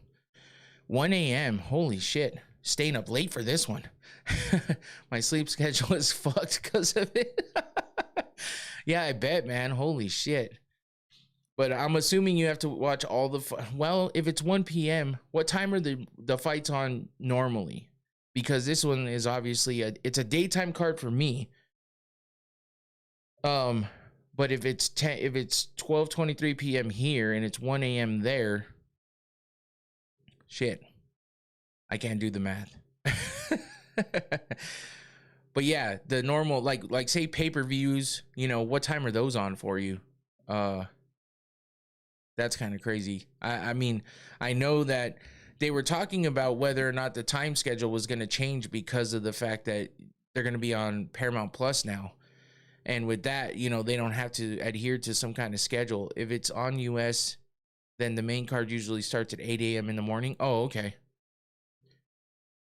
That's more favorable. Yeah, for sure. Because 1 a.m., man, that definitely messes with your sleep schedule. At least if it's 8 a.m., you're just waking up early. Unless you're an early riser like me. I've been up since like 6 o'clock. Can't sleep past then. I just get up too early during the week for work. And I'm not one of those guys that sleeps in a lot. So, yeah, I'm up early. But, so yeah, 8 a.m. is not too bad. But yeah, 1 a.m., that's crazy. So props to you for staying up and watching. And thanks for joining into this as well. Just a reminder, make sure everybody that's in here, please hit that like button while you're here. It doesn't take much to get that done. It's a quick like, and it takes just a second. So, and if you're not subscribed yet, please subscribe if you don't mind, if you want to, if you like the stream. So, hopefully so far it's been pretty good. I like the new little setup. I don't know how you guys feel about it. If you've been here before and you know how I used to do it, just kind of full screen my picture, and I would just throw everything else over the top of it. I threw an actual overlay in here. I'm just hoping to get this done by 2:30. Yeah. Yeah, so far, I mean, if we keep getting the finishes, you know, it'll be over quicker. But yeah, hopefully hopefully the overlay is good. I kind of like having it, you know, engulfed in something, you know, so it's like the video of me in a frame. You got, you know, the matchups over here. You got, you know, the chat in a window. So, you know, it's just a work in progress. I'm just trying to play with things, see how it works. I usually like to keep the screen, you know, full screen as possible most of the time, but especially when we're doing the watch parties with other people in here, because I mean, I don't have the biggest room in the world to you know, work out of. I'm grateful for what I have, but I don't have the biggest room to work out of. It's not the best setup, so we look kind of small as it is, and we're like in different depths. So I just try to keep that as a full screen, but I figure when I'm in here by myself like this, not having myself as a full screen is not a big deal. So I think it works better like this, kind of a cleaner look. So I might think about doing this for the normal podcast on Sundays and Thursdays. It looks good, at least to me. Oh, thanks. Absolutes. I appreciate you. Thank you. That means a lot. I like the interaction and the feedback, so I appreciate that. So yeah, we'll see. Maybe I incorporate this in to the way that the normal podcast works as well, because I've been thinking about changing things up. I like to refresh things, you know. It's been over a couple years since I've been doing this, and I've made subtle changes here and there. So I do like to make change. I get bored with things, so I like to, you know, keep it fresh and you know, revive it a little bit when it starts to get a little stagnant. So making little changes here and there, and I like to hear the feedback of what people think of it too. So hopefully everyone else thinks it's good too. But I appreciate you, Absolutes, for the feedback and for sticking around and hanging out with me while it's all late as shit over there. We got Alonzo Menefield walking up to the cage now. Former football player. He's definitely ripped, man. This guy he looks the part, but he just hasn't been able to put together a lot of wins to get himself into contention. He's definitely got potential, but he's tied for 4th most wins among active UFC light heavyweights. One of 8 Von Flue choke submissions in UFC history. 4th fastest submission in modern UFC history. Awarded UFC contract on Dana White's Contender Series Season 2 back in 2018. Damn. So he's been fighting for a while, but he just hasn't been able to like put it all together to get himself in contention for even a title eliminator of sorts or anything like that. I mean, I need some companion too. Can't make it out. Yeah, no doubt, man. No doubt. That's what stuff like this is good for. It's fun to be able to talk fights with someone, you know. I don't have a lot of people here around me that like to talk fights a lot, and then to do this in the middle of the day. Plus, I mean, I have the podcast, so like I like to make the content and I like to talk to everybody about the fights. And most of the time, everyone on here is cool, whether they're new or returning viewers and stuff like that. Everyone's usually cool. I don't get too many trolls and haters, and I appreciate that. So being able to talk to people about the fights and get different perspectives on things is fun. That Rob versus RDR card ended 4 fucking a.m. and I had work. Holy shit. You're a dedicated fan. I would have been like, shit, I'll watch it later. I don't blame you though, man. Sometimes I do want to just say fuck everything else and watch the fights. So good on you, but that must have been rough.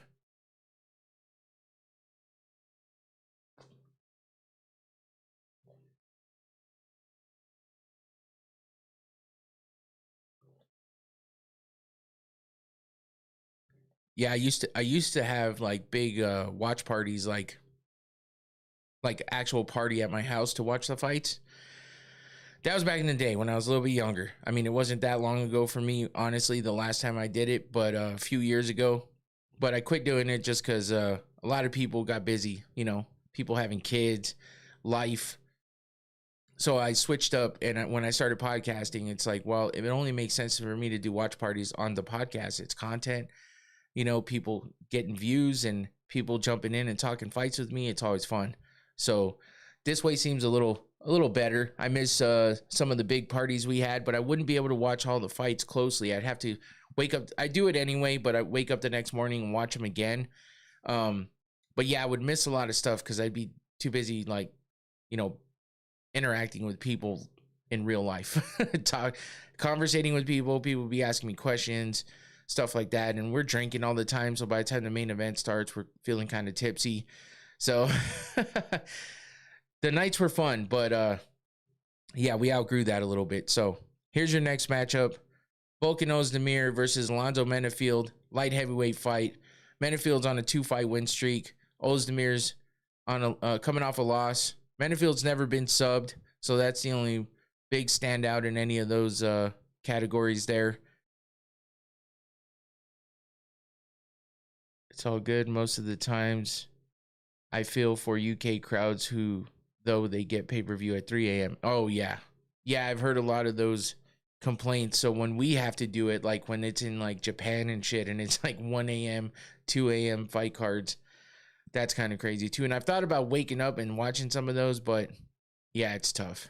It's tough. So I've never really done it. I think I've only done it once when it was like starting at like 4 a.m., I think, or 5 a.m. I did it once, and I was on the podcast for it. But that was the only reason why. But yeah, it's tough. I don't know how people do it. Being a big fan from the UK and places like where you are in Nepal and stuff, it must be tough. Who you got in this one, Volkan or Menefield? Volkan is the minus 240 favorite, and I feel like with his previous fight schedule, you know, and what he's done in the past, I feel like he deserves to be the favorite, but I'm not sure if, you know, he is coming off a loss. Menefield's on a 2-fight win streak, so that might help him with the confidence. Ozdemir by KO? Yeah, it makes sense. Ozdemir's coming off a loss to Carlos Oberg, which is tough, by unanimous decision. Before that, he beat Johnny Walker and Bogdan Guskov. One by sub, one by TKO. Menefield, though, I feel like when he fights the higher level guys, he doesn't do well. Here we go, start of the fight. Ozdemir taking the aggressive side first. Oh, good left hand by Menefield, catching Ozdemir. I mean, he only lost to top guys. Yeah, exactly. Menefield's coming off of wins over Julius Walker and Omar Sy, both by unanimous or by decision. Ozdemir putting it on fast. Holy shit. Yep. This is what Menefield does too, is he gets caught up in those big exchanges, and that's where he usually gets finished. So we'll see if Volkan can get that done here. Tommy, isn't it? You should be going for Volkan, right? Because, you know, the whole Star Trek thing. If you're still here, Tommy.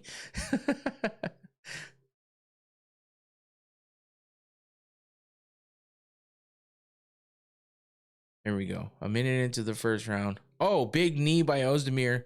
Kind of grazed Menefield. Good leg kick on the backside, though. White dude? Yeah. Yeah, he is the white dude. Oh, left hand followed up by a knee, and Menefield's hanging in there, man. Holy shit. Ozdemir's going off. Oh, he's put him out on his feet. That's it. That is it. He put him out on his feet, woke him back up with another punch, and then Menefield dropped to the ground. Wow. That was an impressive fucking just... I don't even know what to call that. That was a goddamn murder. He fucking put so many punches together to get that win. That was insane. Yeah, Menefield he's just not, he can't beat the higher level guys to get himself, you know, up in the rankings. He just can't. He's not that guy. He doesn't have that chin. uppercut followed by a knee, and then Ozdemir 1, 2, 3, 4, 5 punches that kind of missed all. 6, 7, 8, 9, 10, 11, 12, 13, 14, 15, 16, 17, 18 punches. Not all of them landed, but the ones that did landed flush, and that was an impressive knockout for Volkan Ozdemir. Holy shit, we're on a roll. That puts us at 5 finishes, 1 submission, the rest by KO. Nah, he was already going down. Volkan threw 4 extras. Yeah. I was just counting the times from the first punch that landed to the end of that, and he threw 18 punches. I mean, roughly, because I just counted it as I was watching the replay. But yeah, from the beginning to the end of that exchange, 18 punches. He only landed a few, but they were all good. And that left uppercut to the knee is what started it. And then he finally catches him with a few extra in the back end of that and knocked him out. That was insane. Knocked him out on his feet too, and then woke him back up and then dropped him. That was a fun one.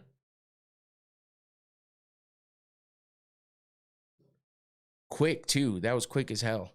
That was what, like less than 2 minutes? I didn't catch the time. We'll see it here in just a second.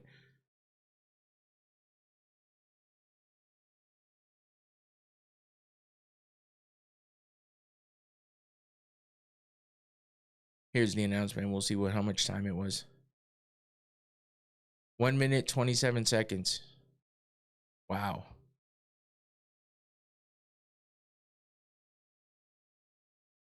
Ooh, that's a way to bounce back into the win column for Volkan Ozdemir.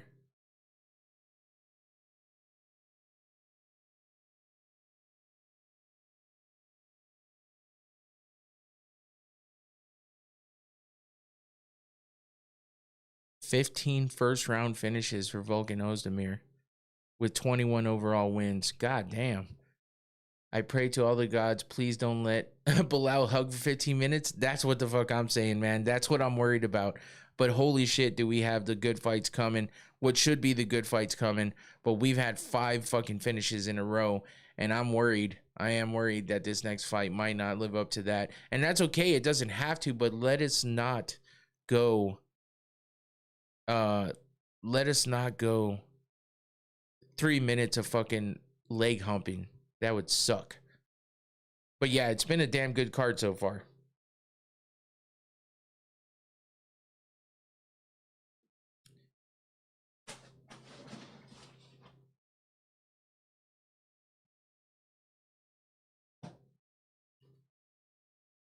Man, that was such a great exchange. Or a good set of combinations. Oh, that left uppercut. Or the right uppercut to the left hook to the chin. And then he missed the right. And then caught him with the left hook again. Crazy. That was a great finish. 1 minute and 27 seconds in the first round. Wow.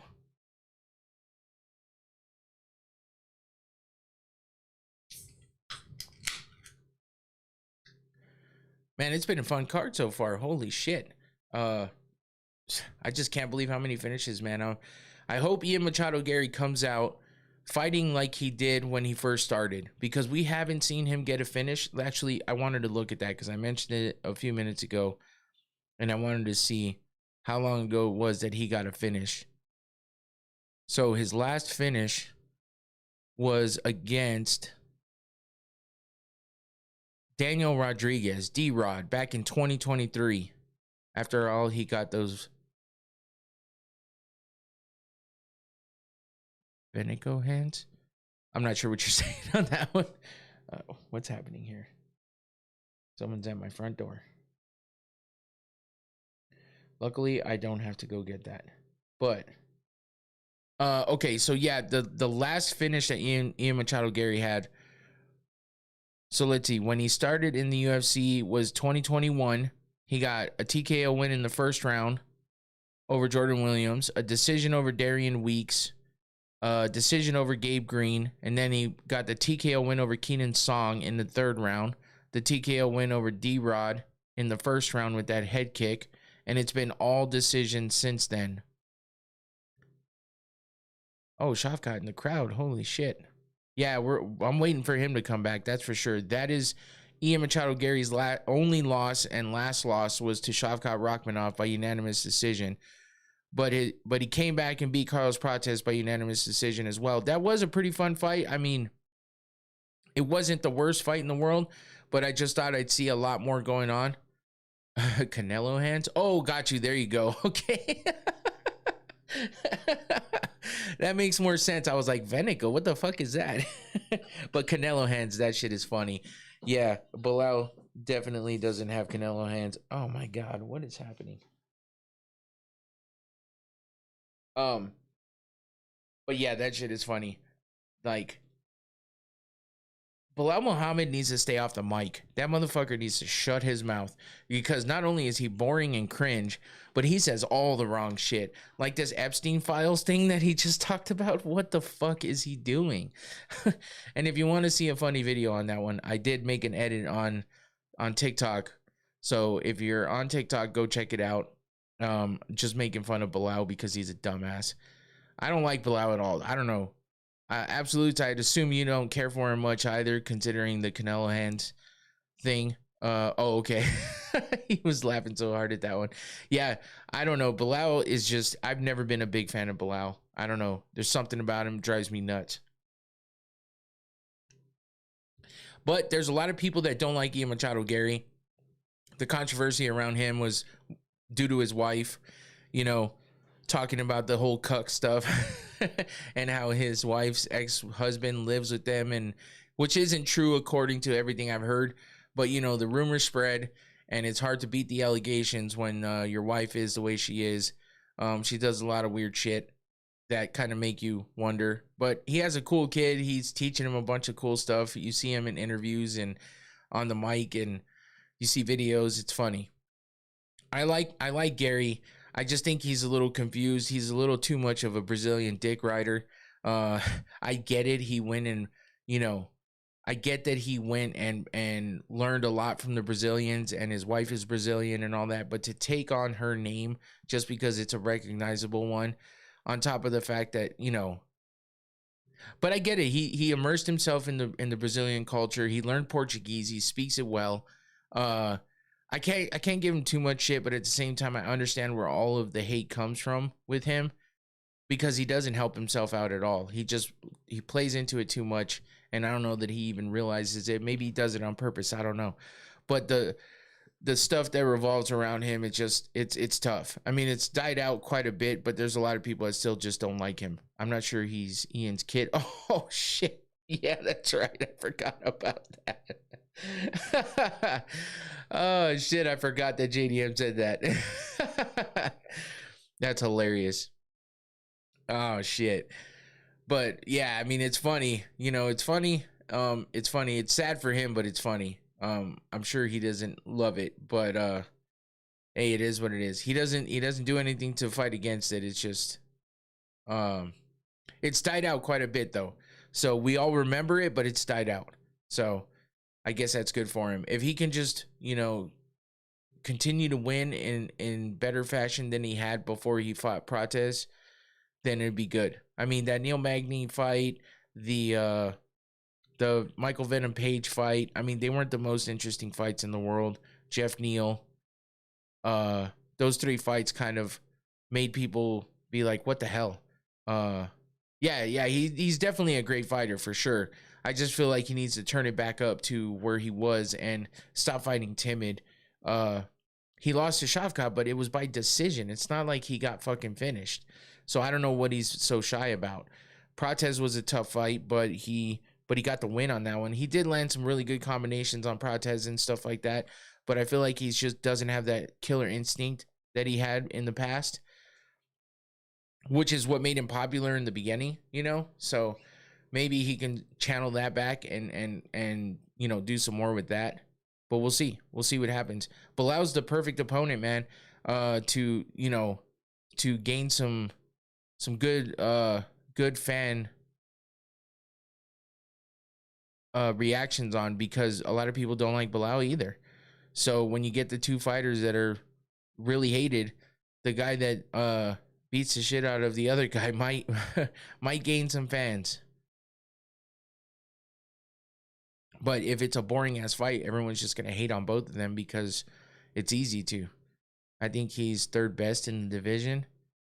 Should be next in line after this one. Yeah, if he gets a win and if it's not a stinker, because I mean he might get the win, but it could be a boring ass fucking fight, and Dana's not gonna want to give him that fight. Not gonna want to give him the title shot if he wins in a boring way.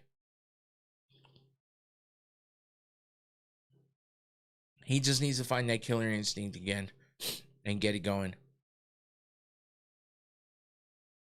Seems like he hasn't been able to pull the trigger on a finish.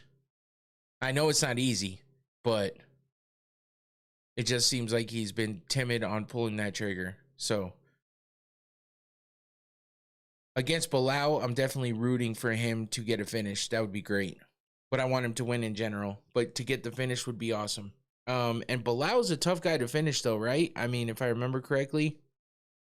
Let's take a look at Bilal's record. I got something in my eye. Where are we at? These pop-ups are fucking killing me. Yeah, he's only got one loss by KO TKO.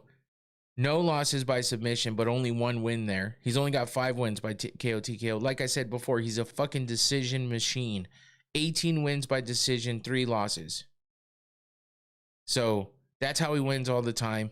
He doesn't get, let's see, the last time he got a finish was against Sean Brady, which was kind of a fluke, I feel like. But that was, I mean, it's a good win for him, though. But that was the last time he got a finish, and that was in 2022. Before that, he hadn't got a finish since the submission of Takashi Sato back in 2019. So it seems like every few years he gets a finish. I guess he's due for one. If you look at that pattern, I guess he's due for one. But how hungry is he to get back in line to get that title shot after dropping it in his first title defense? You know, I don't know that he's ever going to get back to the title. And if he does, I don't know that he'll ever win it, especially not with Islam there. I don't see that happening. And on top of that, he's openly said that he wouldn't fight Islam because they trained together and he looks at him like a brother. But I don't know that Islam feels the same way. I think Islam would fight him. So in the overall perspective, it would probably be better for this, you know, for the sport and for the UFC, for Ian Garry to win. Because Ian Garry has a quality that can make him more of a liked fighter than Bilal. Bilal just has that thing that's just annoying. So I think Ian can gain fans back in his good graces, or he can get back in the good graces of the fans with a couple good finishes, especially beating someone like Bilal. I think he should move down to 55 if he can make weight. He's not big at 170 as well. Are you talking about Bilal or Ian Machado Garry? Because Ian Garry, I mean, he's tall, but yeah, he's not like the biggest dude. But Bilal is kind of thick. Oh, Bilal, okay. But he is pretty short. So yeah, if he could make that weight, that might be good for him. He just gave Shavkat a hug. That's crazy. There's his wife and his son.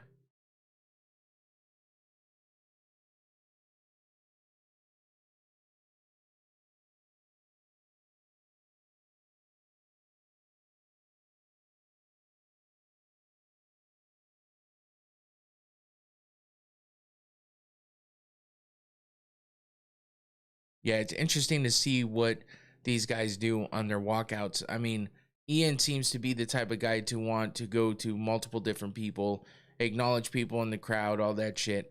There's a lot of other guys who are like, I don't care if you're my mom, my kid, or my wife. I'm not going to talk to anybody until after. So 155 is also lacking contenders as well. Yeah. Well, with Topuria there, I don't think Bilal beats Topuria.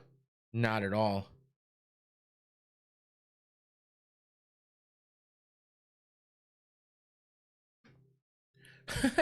Bisping just called Ian Garry one of the most cocky human beings he's ever met. Machado Garry to win by KO TKO plus 460. To win by submission plus 1100. to win by decision, minus 110. Ooh, okay. Maybe I should go make a bet on that plus 1100 to win by submission. What do you think? No? Bilal's never lost by submission, so that makes that one tough. That would be why those odds are so crazy. Let's see, has Ian...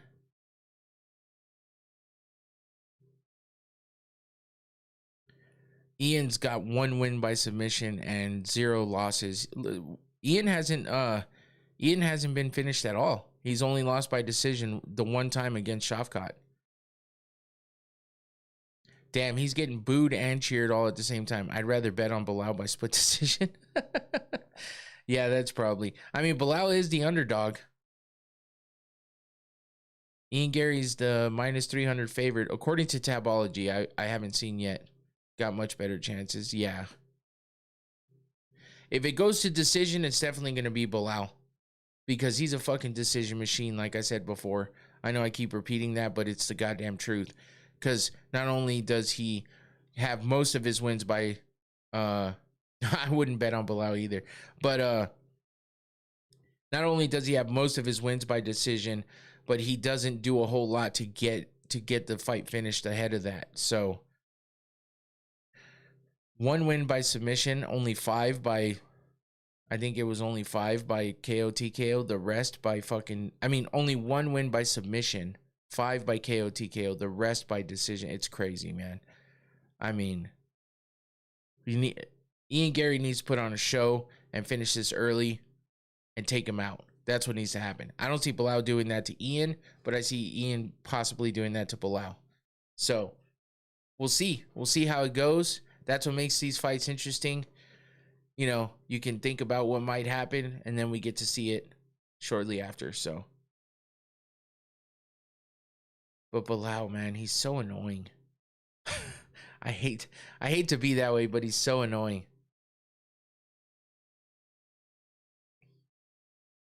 Oh, well, I guess we can go ahead and press this, get that changed out. Belal's coming off a loss. Ian Garry's coming off a win over Carlos Prates. Belal lost his title in his last one. 8-1 by decisions for Ian Machado Garry.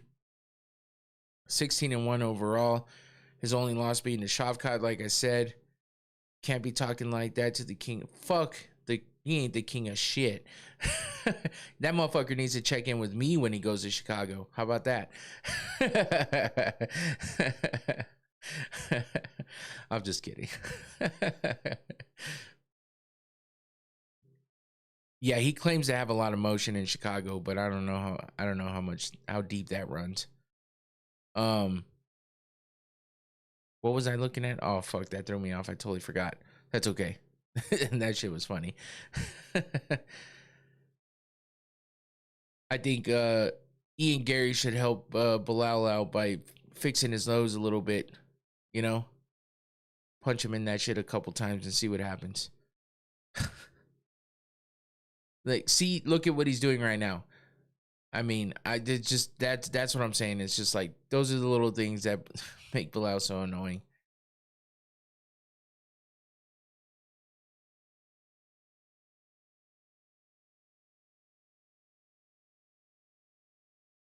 Oh God, it sucks even watching him walk into the cage. I don't usually like to hate on too many fighters because, it is what it is. And yeah, but just there's some guys that just irk the shit out of me, and he's one of them.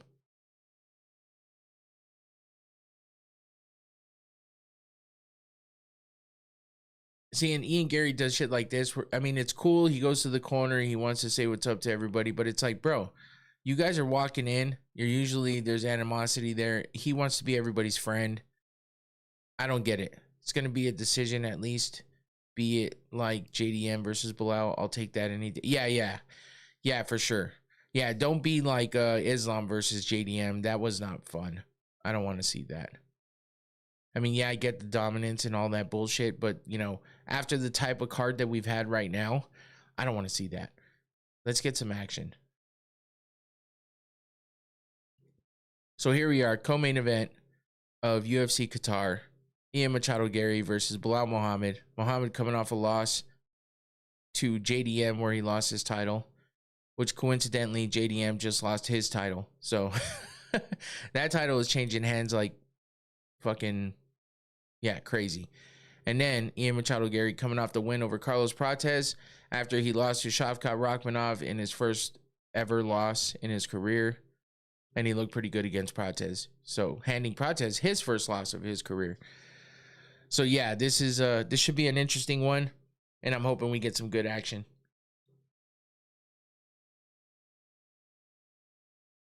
And that shit too, like putting his head against Bruce Buffer's head and screaming into the mic, it's like, bro, we get it, man. You're in the camera. You don't have to do a whole lot. You're doing too much. Who do you think Shavkat should fight next?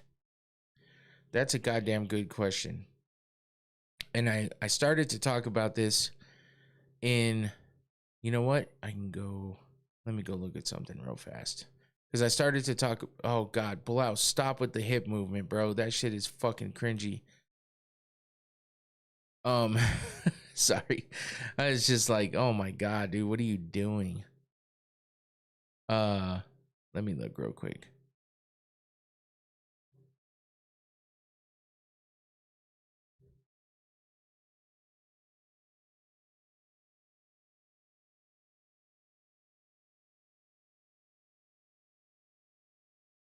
Shit. I don't know, like Michael Morales, maybe? Carlos Prates? Those would be some good fights. I don't think Shavkat should get the title fight coming back in. It's been too long. Had he come in when he was supposed to, let's go. Here's the first round. No glove touch. Bilal goes in right away. And Ian Garry starts kicking the legs quickly. But I don't think Shavkat should get the title shot right away. If he would have came back the first time when he was supposed to, yeah, maybe. But now I think he needs to get at least one fight in there against a top level guy. I feel for the guy. Sometimes he had a title fight lined up, then Bilal pulled out and got himself injured later. Now he's out of the title contendership. Oh, eye poke. Ian saying he didn't poke him, but Bilal's showing eye poke. And Bilal's face is bleeding already. Let's see the replay. Oh, that was an eye poke. That was an eye poke. God damn it. But yeah, I understand. Like, I understand the feeling for Shavkat, but I think it's been too long. And just out of pure, like, time that's passed, I think he just needs to get one fight. And if he gets a win, then he gets that title shot. I would give him that. But I do feel bad for Shavkat as well for everything that he's gone through. But I do feel like he needs to get at least one fight just because of the amount of time that's passed and everything that's happened.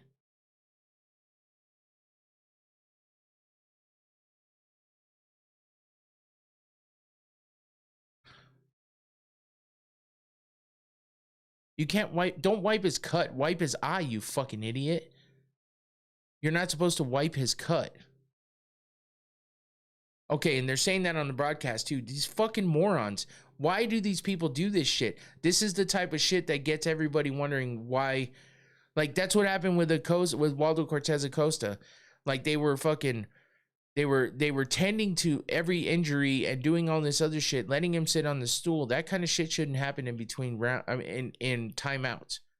He asked if he wanted to wipe. He said yes. You should be wiping the eye, not the blood off his face. That's not the way this is supposed to go. He says he's good. Now if he loses, he's going to blame it on the eye poke. Bilal doesn't even want to touch gloves with Ian. All right, let's see the intensity, motherfucker. Get it done. Yeah, the division's moved on too much, absolute, and that's why I was thinking that he needs to have at least one fight. Just show that you're back in it. Got the perfect excuse lined up. Yup. That's what Bilal will do. Because he won't even show that he's wincing from his eye anymore, but he'll blame it all on the eye if he loses. Guaranteed. Ooh, that was a good kick by Garry. Kind of got Bilal on wobbly leg there for a second.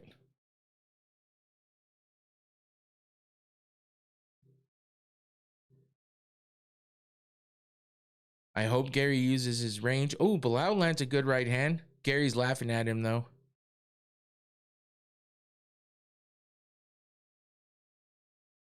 They're both going a bit more aggressive than I thought they would be, so that's a good sign for this.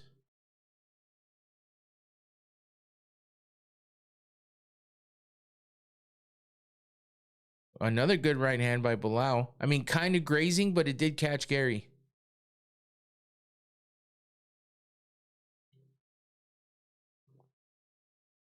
There's the right hand again to the back of the ear. Garry doesn't seem phased, but he needs to watch that right hook because he's letting it through.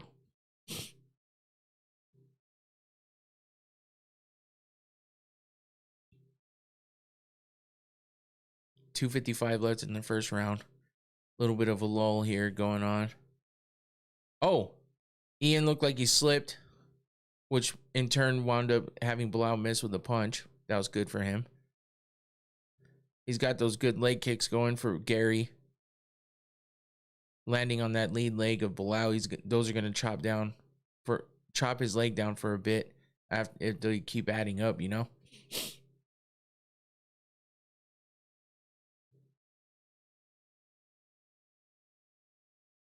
Good left hook landed by, takes out Bilal's leg with that leg kick from Ian Garry. Bilal got right back up, but it did take his leg out from under him and dropped him.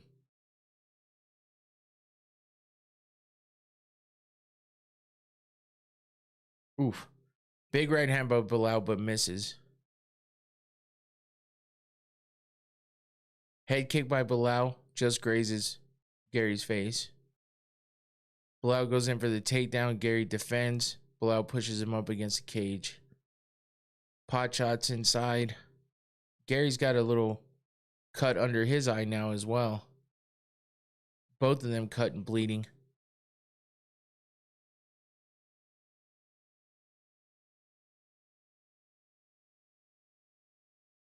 Ian's got to turn Bilal around. There we go. There we go. And he gets away from him. Under Bilal's left eye is bleeding a lot now.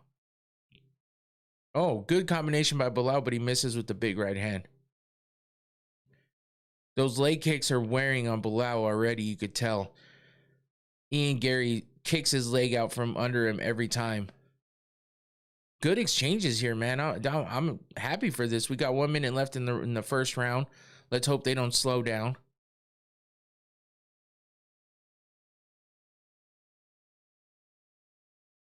Both of them opened up under the eye. 45 seconds left. Ian Garry just keeps kicking that lead leg of Bilal. That's going to add up after, a couple rounds if it goes that long. Bilal goes in for the takedown, but Ian defends. He's got the single leg, but lets it go. Presses Ian Garry against the cage. Good takedown defense from Ian Garry so far.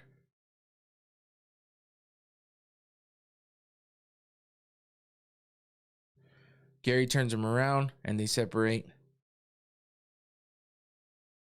Bilal with a looping left hook. Oh, he caught him with that left hook right there, too, as Ian Garry was coming in. Garry tries for a spinning back kick to the body and misses. There we go. End of the first round. They're both cut. They're both bloody. I would think that with the takedown defense, the damage so far, and the amount of shots landed, I think Garry's barely edging out that first round. But that's just me. We'll see what happens when they come back from the break, and we'll see what people on Twitter and threads are saying. 10-9 Garry Absolute says, yeah, I feel like that's the case, but you never know.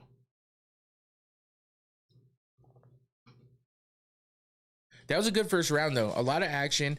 It was definitely a better first round than I anticipated, because I thought maybe Ian Garry would try to feel him out a little more and might be worried about those takedowns. But he clearly doesn't give a shit about what Bilal has to offer, because he's going right at him, going after him right away, and he's trying to chop those legs down early, which is a good thing because that's going to add up for him. And yeah, here we go back. Now Bilal's pulling at his eye again. All my money on Bilal. Extra Torres. Okay. All right. I'm going for Garry, man, but it's a close fight so far. We'll see who they got winning at the moment. Yes, sir. Cheers to you too as well. I shouldn't assume everyone's a guy, but I don't get a whole lot of girls in here. So if I'm wrong, please correct me. Oh, good combination by Garry, followed by the head kick. And he keeps kicking that lead leg of Bilal.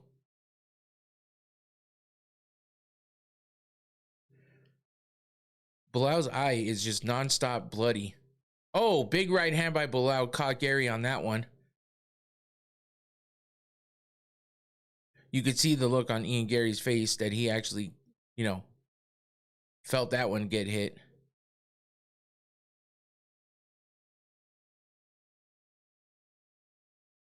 If Garry can catch Bilal on some of these rush-ins that he's doing, because he kind of has to because of the length of Garry, but if he can get that timing down, man, he can really catch him. Maybe a short elbow or something like that and catch him on that rush-in with the momentum. Use it against him, Oh, big right hand by Ian Garry that landed. He needs to keep hitting that eye, too. Keep busting open that cut. Stop with the spinning back kicks if you're that close. I don't understand it. Your legs are too long. You shouldn't be that close trying to spin. There's that lead leg kick again for Garry. Here goes Bilal trying for the takedown. Ian Garry stays on his feet. Bilal kind of on the side of Garry, somewhat on his back. Working to the legs, trying to chop him down. Morales just turned 26. Garry turned 28 5 days ago, and JDM is 29. Oh, shit. Good left jab by Garry. What's up, Shawnee? Welcome in. Bilal in a do-or-die position. He's 37 years old, second oldest fighter. I didn't see that part, sorry. Top 10 besides Usman. Everyone else besides Islam, 34 years old. Top 4 or 5 years or even more younger. Yeah. Yeah, so Bilal definitely has to do something here. Otherwise, he might have to change weight classes like Absolute was saying earlier.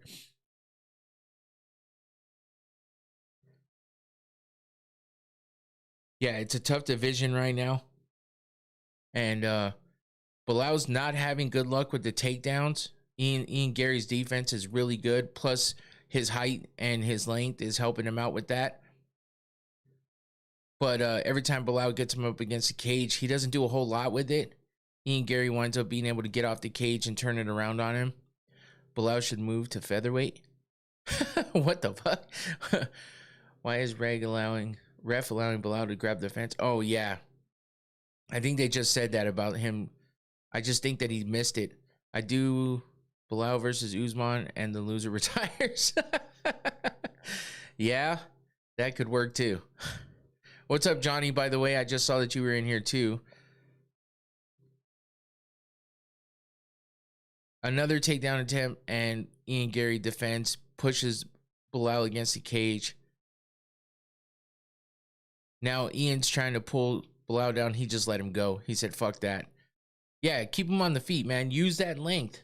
Let's go. Keep chopping that lead leg down. Look at how beat up. There you go. Look at how beat up Bilal's leg is. And now he's calling for a fucking eye poke again. This is some bullshit. Bilal would never make 155. No, I don't think so either. Wait, 155? What are we saying? What are we at? You don't think he'd make 155?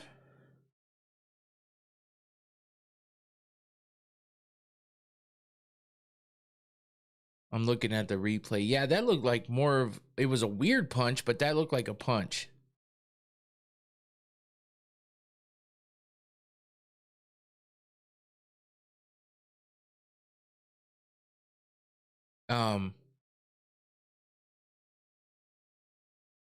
I think Bilal's height is the reason why people are saying he should move down. But you never know, man. I don't know. I think he is at that age, though, where cutting weight is not fun. Yeah, that was a punch. What the fuck? The right hand might have almost been more of a eye poke than the left. He's 5'10", just lose some weight. He'll make it. We look at fighters' heights and think they could make 155. No, yeah, and the age too. It's really hard to cut the weight at when you're up there in age as well, and he is getting a bit older for the fight game, so it might be tough for him to make 155. But he's definitely not going to do shit in the middleweight, so he's going to have to stay here or retire. So he really needs to get something done here. But he's going to use these somewhat eye pokes as a fucking excuse if he loses. That's for sure. You know that. Bro, with that nose should block any kind of... for sure. That second one, Extra Torres, that second one was not an eye poke. That replay showed that was a punch. It wasn't a great punch. It was a weird pushing punch, but it wasn't... His fingers were not extended.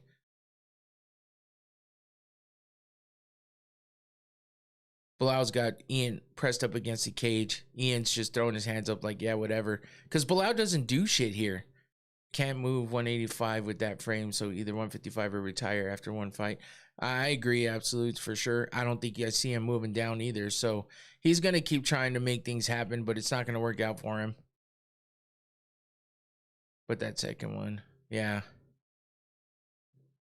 The first one was a legit eye poke. The second one, definitely not. And I think in that second round, I would say Ian Garry edged that one out too. It was a lot of the same like the first round. So if you scored the first round for Garry, I think the second round goes to him too, which means Bilal really needs to get something done here. I mean, if they implemented these rules like they said they were going to, and if there was even an indication of an eye poke, then there should have been a point taken already. Actually, according to the new somewhat rules that were supposed to be enforced, from what Herb Dean said, is that even on the first attempt or the first offense that they were going to get an point taken. So it should be kind of it should have already been taken, really, because that first one was a legit eye poke. The second one was not.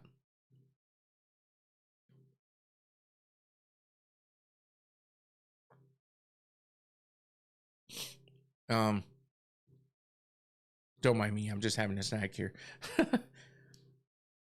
He's still too young to fight Jake Paul. Bilal can have a boxing fight with Jake Paul. He has Canelo hands. The Canelo hands never gets old. All right, third round. Here we go. Bilal coming out strong. If Bilal gets finished from here, I'm gonna go mad. Yeah, I don't think that's gonna happen. But you never know. I guess we'll see.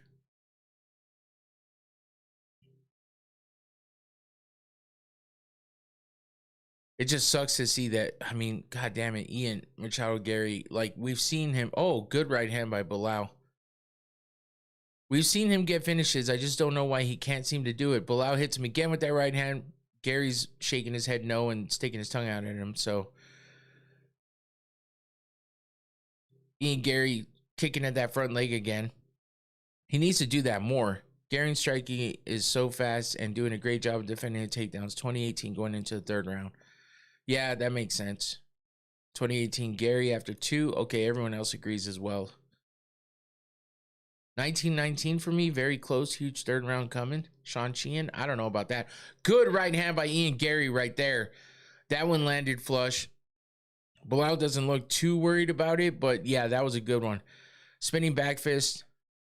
Oh, good front kick to the head by Ian Garry. Holy shit. Yeah, now he needs to turn it up. Stop letting Bilal fucking neutralize you against the cage and slow things down, because that's what he wants. Don't let him slow it down. Keep it running. Bilal goes in for the single leg and misses again.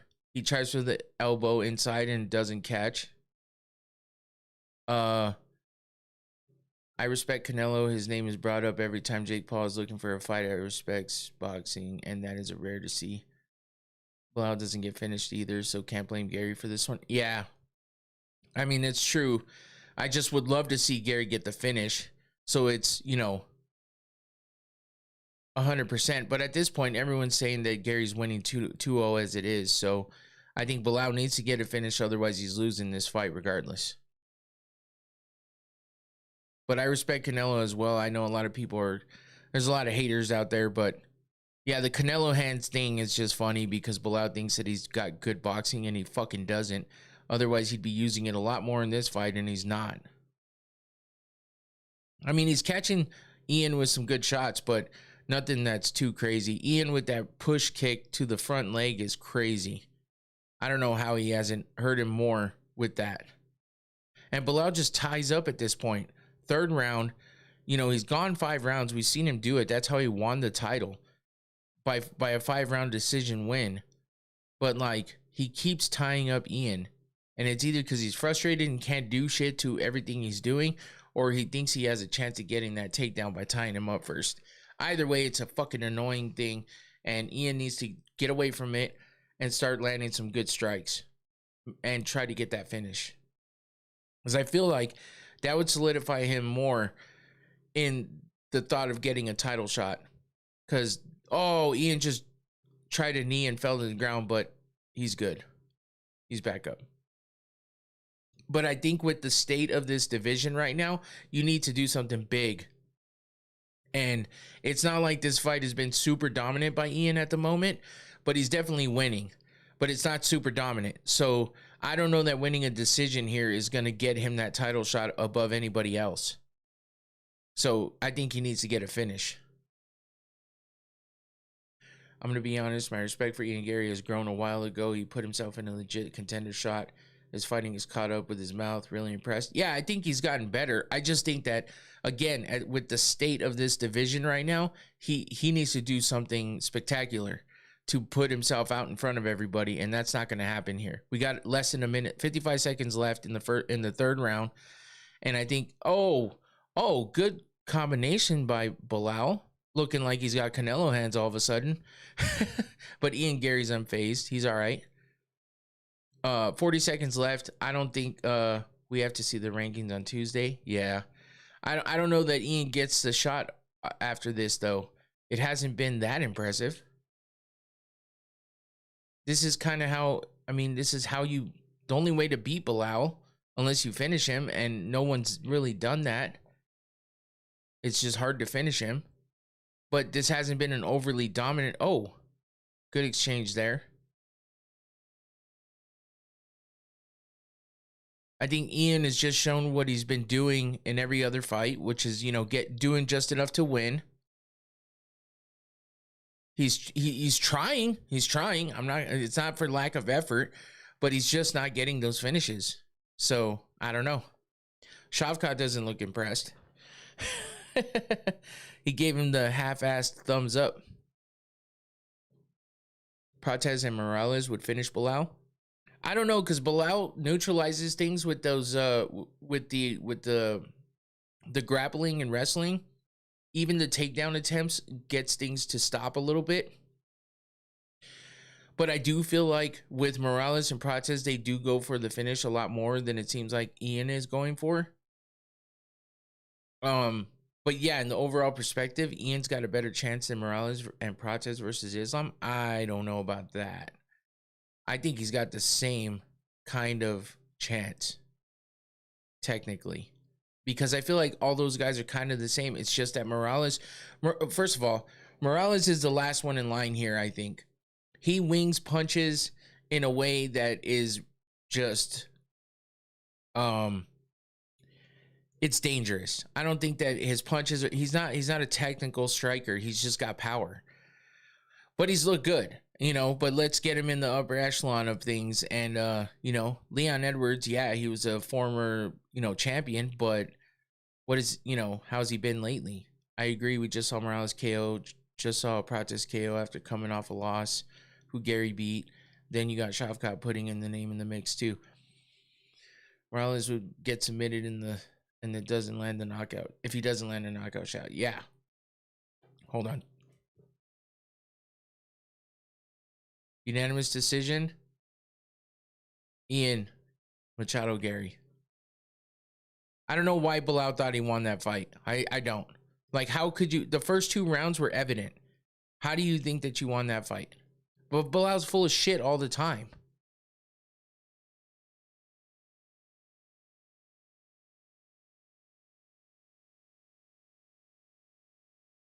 Let's see what Ian says. He usually has some good shit to say on the mic.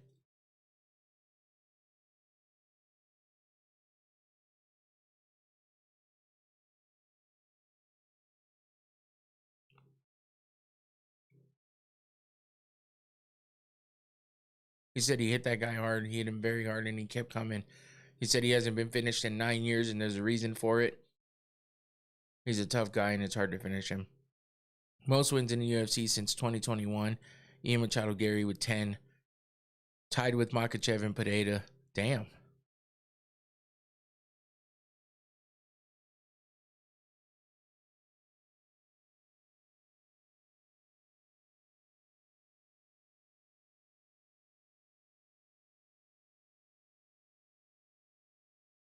Ian seems to have confidence in his ground game.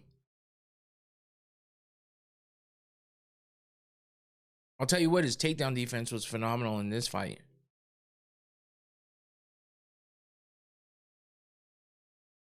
He thinks he's done enough to get that title shot right now. I wouldn't be surprised if he could.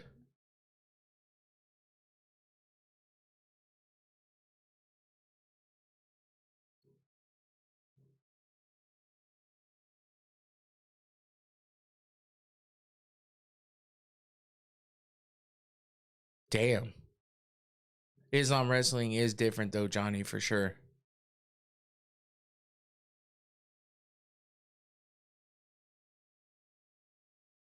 That's a good promo he just cut though. I'll tell you that right now. Looking straight into the camera, pointing, talking about Islam. Hey, you came into my division. You have a duty to defend against the best welterweight in this division, and that's me. That's pretty good. I'll give him that. Ian's good with his words. Most of the time. Sometimes not so much. But yeah, I don't know. I think Morales is the lower level, like the lowest on the totem pole of guys. I think Protest is above him. I feel like Ian might be above all of them for sure. I mean, he did just beat Bilal, former champion, but a lot of people, there's not a lot to say about Bilal. So Dana loves fighters that cut promos. Kobe got 3 times. Yeah, no shit. That's why I say that was a good promo, man. You got to give it to him. And it wasn't outlandish and fucking scripted and fucking none of that bullshit. That was straight from the heart, and he said straight up what he wanted to say, and I appreciate that. So that was a good one. Here we go, though. We got the main event left. Arman Tsarukyan versus Dan Hooker. Yeah, I'm definitely excited for this one. I just dropped something.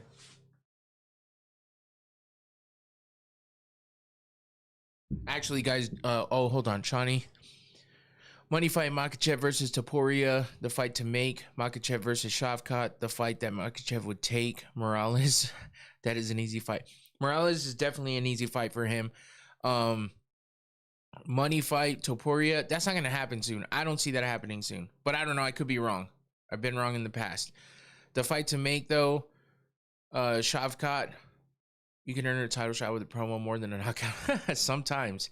I don't know that Shavkat should get the title shot right away. I feel like he needs one fight. But before this main event, guys, I'll be right back. Don't go anywhere. It's going to just take me a minute. I have to, go to the bathroom real fast. I'll be right back.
All right, I'm back.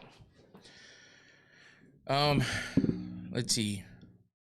Absolutes, that's actually not a bad lineup, but that puts the champ on ice for now, kinda. Oh no, you said Islam versus Garry. I'm sorry, I was reading that wrong. Okay.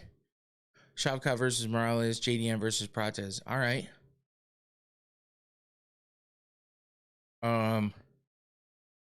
I agree with you there. Just depends on the person is. I will get a great promo. I will agree. A great promo lets you skip the line. Yeah, that's definitely true. It happens. It's happened in the past. It could happen again. But yeah, I think Gary's a good fight for Islam. I just don't know if they would make that. The timing's right, for sure. I think Shavkat definitely needs to come in and fight Prates or Morales. That would be good. But JDM versus Prates would be good too. So I think maybe Shavkat versus Prates might be better. But Morales, I think Morales loses to all these guys, honestly. Unfortunately. And I only say that just because of the way that he punches. And we just haven't seen him get to that level, and I just don't know that he can hang at that level just yet. We've seen Prates go through adversity and stuff like that, so yeah, it's tough. Why is Dan Hooker always hurt coming into the fight? He always has some kind of marks or some shit on his face. It never fails. I personally understand UFC ranking Prates over Garry, even though Garry beat him. I just think that Garry has a better chance of beating higher ranked fighters. Oh, I got you. Okay. No, I get that. I do get that. I think Prates is still kind of a work in progress. Morales doesn't have championship experience. Not at all. Not at all. And that's why I doubt him right now. And until he gets that championship experience, I understand he's like 18-0 or whatever, but he just doesn't have the strength of schedule that other guys have. So I feel like Morales is the lowest guy in the totem pole right now, even though with what he's done, he could possibly get a shot, but it's just tough. I don't think that he has that. He doesn't have that experience yet. So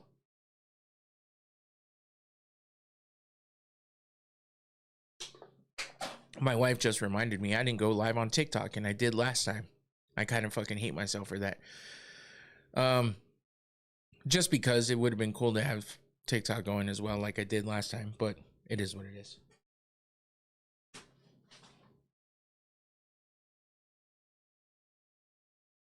I guess one less chat to keep up with. I'm going all in or nothing on this next bet. Uh-oh. Prates is a KO or get beat fighter. I really believe Garry has an underrated fight IQ beyond all of the talk that he does. All my money on Armin. That's not a bad bet, Torres, honestly. And Shawnee, yeah, I agree. I think Ian has a lot to offer. It's just he's just hasn't been showing the finishes. But, you know, Bilal is hard to finish. And on top of that, he's fought some hard contenders. I mean, hard opponents. So I guess we can't complain too much. I mean, the fight against Prates, he looked good in. I mean, it's not like he's barely winning. I mean, this was a close fight between him and Bilal, but he won all 3 rounds. I mean, for sure. Like, there's not really a big doubt about that. So I do think that Garry is probably your next good opponent for Islam. As far as this goes, I feel bad for Hooker because I feel like as much as I would love to see him win, I don't know that he's going to be able to beat Armin by any way, unless he happens to land a big punch.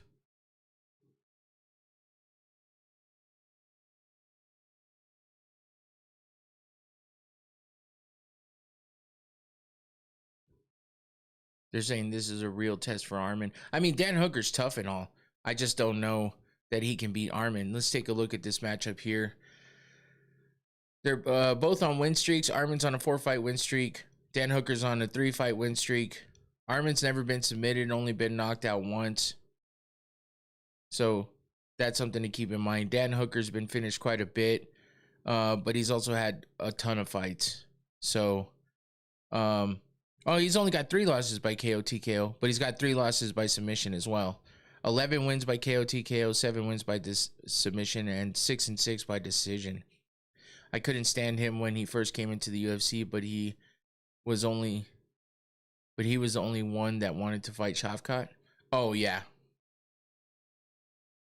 Yeah, I get it. I know why people don't really like him that much, but I feel like he is a good fighter. I've just realized I've got all the fights right this card, at least the ones I've watched. Oh damn. Man, you should have been betting. Yeah, Ian's tough to like because just there's certain things, I don't know what it is. I can't even pinpoint it. Bilal's just cringy and annoying. But there's something about Ian. Maybe it's just because he's so overconfident, but he's been backing it up. So it's hard to not give him his credit. I got the hiccups. Damn it. Arman Tsarukyan is on a 4-fight win streak. He hasn't fought, though, since, what was it? Charles Oliveira back in April of last year. So it's been over a year since he fought. He won that one by split decision. He beat Beneil Dariush in the first round TKO with the performance of the night bonus there. He beat Joaquim Silva by TKO in the third round and Damir Ismagulov by unanimous decision. His last loss was Mateusz Gamrot back in 2022 where he got a fight of the night there. He's had a few bonuses back to back to back. Let's see, I've just realized, I did the prop last, what? Did the prop lost me? You should have done a big money line parlay. Oh, okay. What should your title odds for Islam versus Ian? Oof, that I don't know.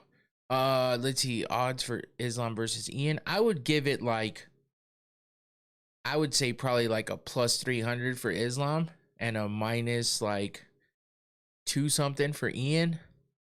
I wouldn't go too crazy because I think Ian's good enough, but I do think that Islam, maybe I don't know, man. That's tough. Hard fight for Arman. This is a gift for him. It's MMA, so anything can happen. I just don't see it. Yeah, that's kind of how I feel too. The opposite, you mean? Did I say plus? Oh yeah, I did say plus. I meant a minus 300 or maybe minus 330 or something for Islam and a plus 2 something for fucking Ian, maybe something like that. I wouldn't go too crazy. Maybe I did say the opposite. Yeah, I didn't mean to, but you know what I mean. We'll see. We're about to get started. Arman Tsarukyan versus Dan Hooker for the main event. Hooker's 35 years old. Arman's 29. I would have Islam minus 3,000 against the 38. Oh, against Usman, yes. Not against wait, did you say no, you said yeah, Islam versus Ian. Yeah, minus 3,000 against Usman, of course. Minus 250 and plus 300 is reasonable. Okay. Round 5 unanimous decision, 49-46 coming up. Yeah, you don't think he's going to get a finish? Well, I mean, I guess Hooker is tough to finish too. Let's see how hungry Arman is, right? Because, I mean, this is Arman's fight to lose, I feel like, for the most part. So, unless he fucks up and lets Hooker really catch him and catch him in a war. But, yeah, I don't see... I'm surprised Arman's wearing the purple shorts. That's kind of strange. I didn't see that one coming. But, have to make a statement. Yeah, I think Arman really needs to do something big here. But Dan Hooker's a tough opponent to do something like that against. So, it's either you get in a war and barely edge it out, or you just beat him by unanimous decision and try not to get knocked out because he's going to wing everything at you.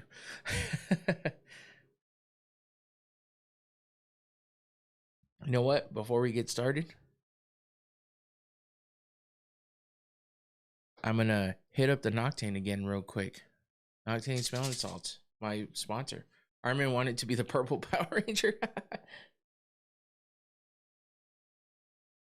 Oh. Oh, God. Oh, wow. That one was rough. Holy shit.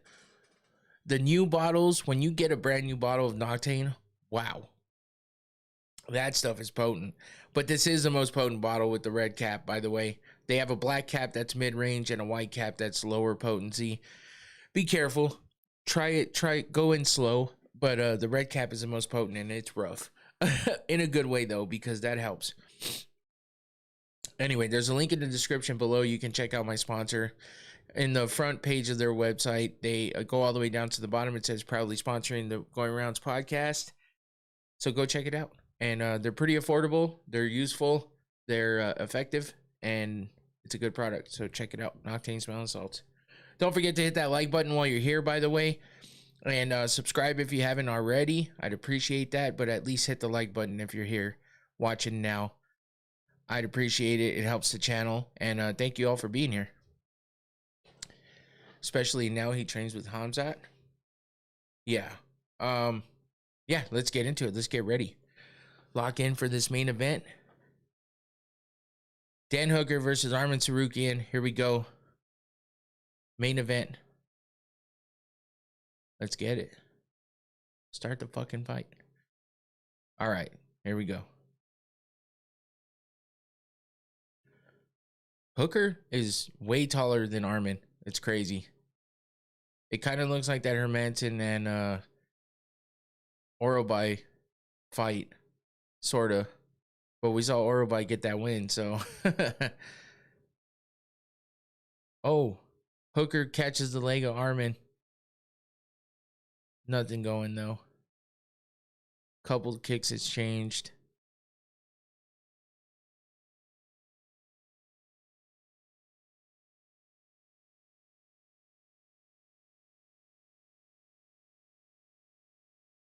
Bit of a slow start. Nothing crazy happening so far. Hooker throwing some big kicks, but missing. There goes Arman, pushing forward. Oh, takes Hooker down for a quick second, but he gets back up. He kind of tied up that leg. He's got him pressed against the cage, controlling his upper body. Arman is.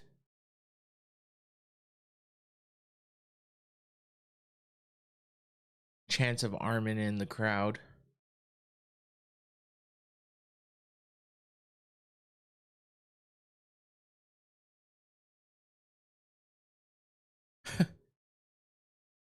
The broadcast is saying, one says, I think these guys like each other, and the other one says, no, they don't. Oh, good knee by Arman on the breakaway of that grappling exchange. Head kick kind of got through a little bit on Hooker. Oh, good combination by Arman. A big right followed up by a left hook. Ooh, wow, Tsarukyan's combos are looking damn good. Hooker doesn't look too phased yet, but we know that's how it goes with him. Oh, good exchange there from both fighters. Tsarukyan just blasting with combinations, lefts and rights, landing. They kind of clashed heads a little bit on this grappling or on this tie-up that they got into. Hooker trying to take the back of Arman right now. Tsarukyan turns around, but Hooker's got him in a guillotine. Hooker's got him in a guillotine. Oh, Arman's turning and he's out. Arman has a big wingspan, 5'7" and like 6'1" wingspan, but it's all shoulders. Hooker is legit 6 foot guy with 6'4" wingspan, all arms, all legs, so he looks bigger. Yeah, he's definitely bigger, but Arman doesn't seem to give a shit right now. He's got Hooker on his back, inside control, looking to control that arm.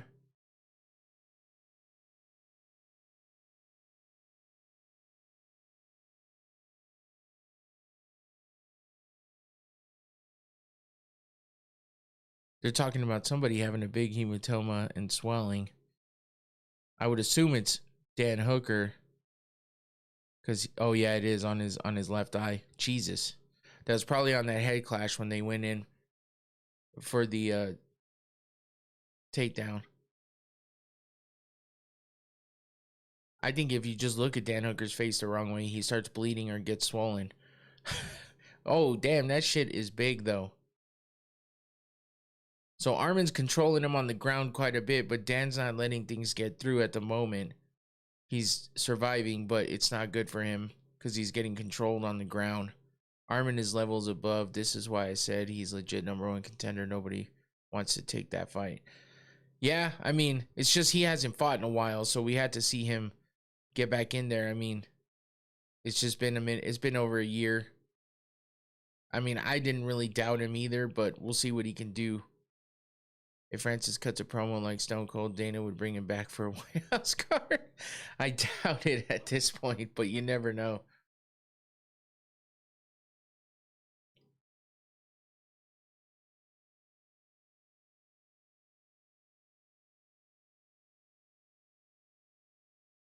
Not a whole lot going on here. Armin's been in the same position the whole time. I mean, Dan Hooker's doing a good job of defending, not letting Armin get too much. But he's also getting controlled on the ground, so it's not good for him for this first round. It seems like Armin's definitely going to have this first round in the bag. We got 5 seconds left, and it looks like Dan Hooker, yep, he survives the first round. Spends a lot of it on his back, though, so that's a good first round for Armin. And he definitely wins that first round.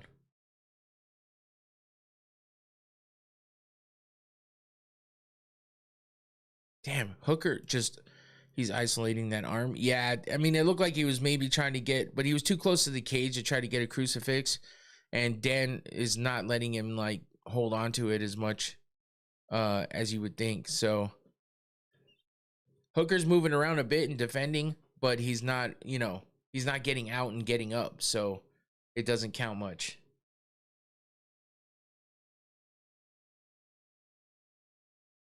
Yeah, they just showed in the replay that it was a head clash that got his eyebrow swollen up like that. All right, let's see what the second round has. I mean, Hooker started fast in that first round, but you know, got dominated in the second half of the round, held on his back.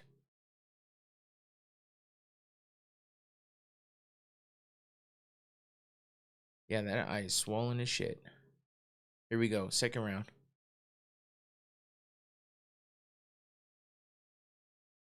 Good exchange of kicks.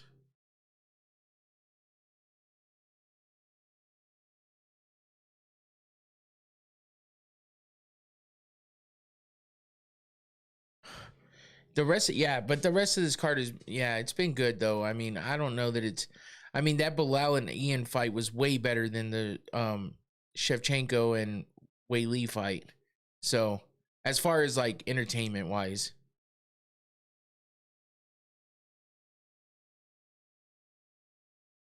And I mean, so far this hasn't been as bad as the Islam and JDM fight. Oh, Dan Hooker wrapping up the choke, but Armin is good at finding his way out of it and winding up in a dominant position. Well, in a better position, because he's in full guard, but he winds up on top.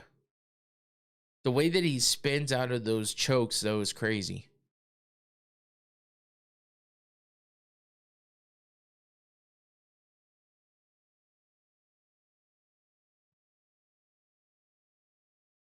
Armin on top, dropping elbows on Dan Hooker, trying to control his arms.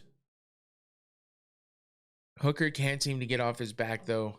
I mean, that sounds like I meant to say that, but I didn't. But Dan Hooker can't seem to get off his back every time Armin gets him down there. If Armin can survive Charles, he can manage Hooker's attempts. Oh, 100%. 100%. I'm surprised at how easily he spins out of those chokes. Like, it's impressive. Oh, good elbow by Armin.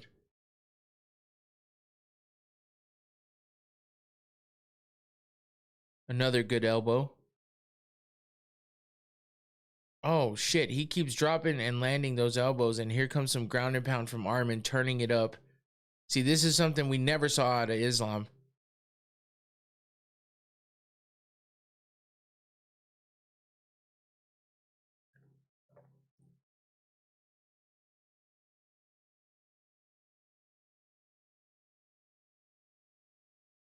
Yeah, Armin's just looking for the openings for the ground and pound and land. Dan Hooker's not doing a whole lot to get off his back. He's going to wind up This was a perfect matchup for Armin. Yeah. Pause. If Armin can survive, Armin's career 7 decisions, including 1 split. His last fight 4 KO, TKOs, 1 KO, no sub. Yeah, he just he's just dominating here, and I mean Dan Hooker can't do anything about it. So he's about to get full mount. He's got almost 2 minutes left. Armin's just finding a way to get in a position where he can drop some good ground and pound and finish it. That's what he's looking for. He hasn't now he's trying to sub. I was about to say he hasn't really tried for any submissions.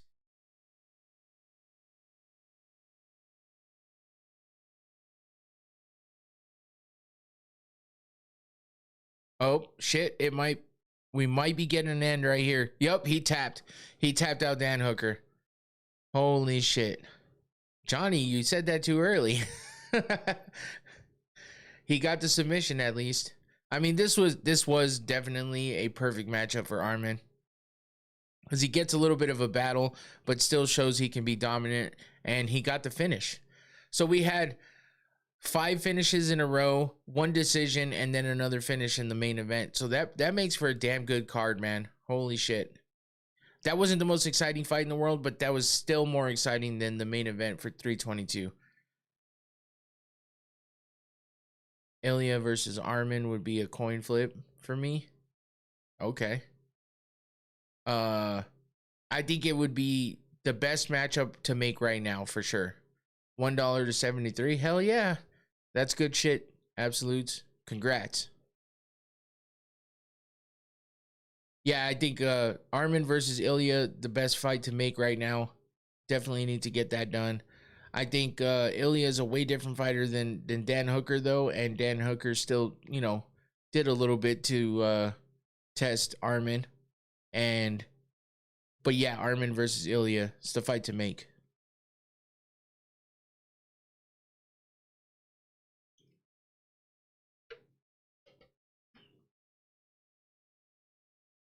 Ilya would KO Armin, in my opinion.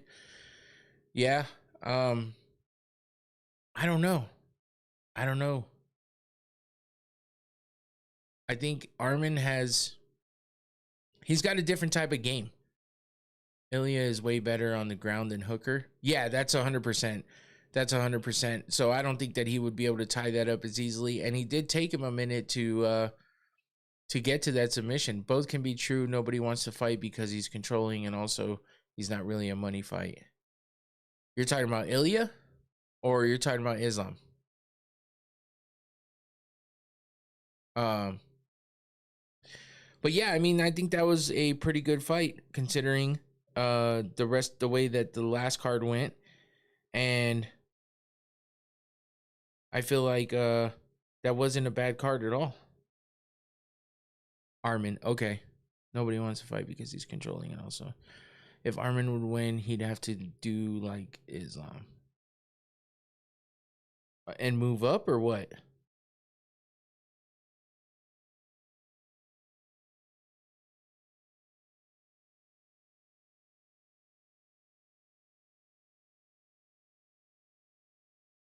Anyway, yeah, I mean, I feel like that was a pretty damn good card. We'll wait for the official decision coming up here in just a second.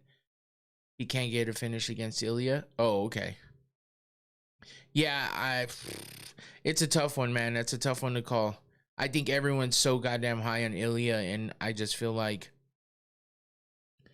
he hasn't fought everybody. So, he's great. He's great. And you can say all you want that he's going to beat everybody, but I think Armin, I don't know, because Armin, I mean, maybe. I think Dan Hooker's just a tough opponent to finish easily and quickly. He's not taking that fight again. He's going to enjoy the win, and he has no reason to fight him again. I don't know. That's why we get the fights, right? So we'll just have to wait and see. I do think Armin's a good matchup for Ilya. Ilya's just been running through people, so I think it's a good matchup for him. And we'll have to wait and see what happens.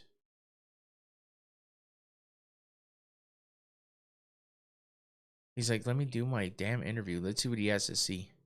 what he has to say. Sorry.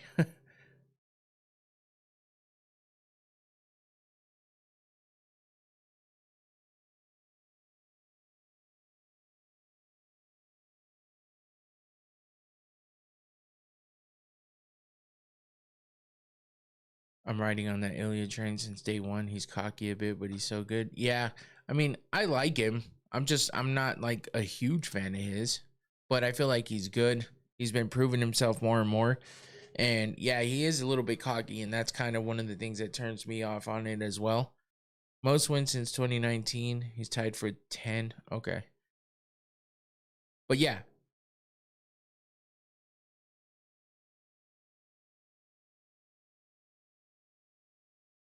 What's up? I just caught the last little bit here. Oh, what's up, Tyler?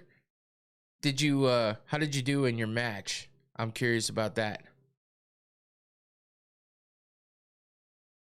Armin got the win. We had 5 finishes in a row, 1 submission, the rest were KO wins. Pretty exciting fight card. Ian Garry versus Bilal was the only one in the main card that went to decision, but it was a good fight, so it wasn't a bad decision or anything. And then we just got Armin submitting Dan Hooker in the second round. So yeah, not bad. How did you do in your wrestling match? I'm curious. Went 1 and 2. My first fight was with a guy going to the finale. So yeah. Oh shit. Yeah. Well, that's tough, but at least you got 1 win out of there, huh? All right, man. Good night. Maybe see you on the next card. Okay. Absolute. Appreciate you, bro. Thanks for joining in. It was a pleasure, and hopefully, yeah, you come back. That'd be cool. So thanks again for jumping in. Thank you to everybody else for jumping in and interacting. Congrats, Tyler. At least you got 1 win out of there, man. So that's good. Keep it going. Armin weighs 155, 156 for 0.1. That's true. 100% that's true. All right, guys. Well, that's it for me. I'm going to go ahead and wrap this up. Appreciate you guys for being here. Not a bad fight card at all. We had a lot of good finishes, some excitement in that main card. And at least we didn't get a bunch of decisions at the end, right? We got 1, but it was still a good fight. So thanks for all the interaction. Thanks for jumping in, guys. Make sure you guys hit that like button before you get out of here. If you're not subscribed, please do that. As far as tomorrow, I will have the recap of UFC Qatar, so come back tomorrow and check that out. Make sure you hit that notification bell so you know when I go live or put out any content. I've been putting out a lot of YouTube shorts, so go make sure to check those out and like those as well. That's it for me. I'm out of here. Take it easy. Have a good one. Peace.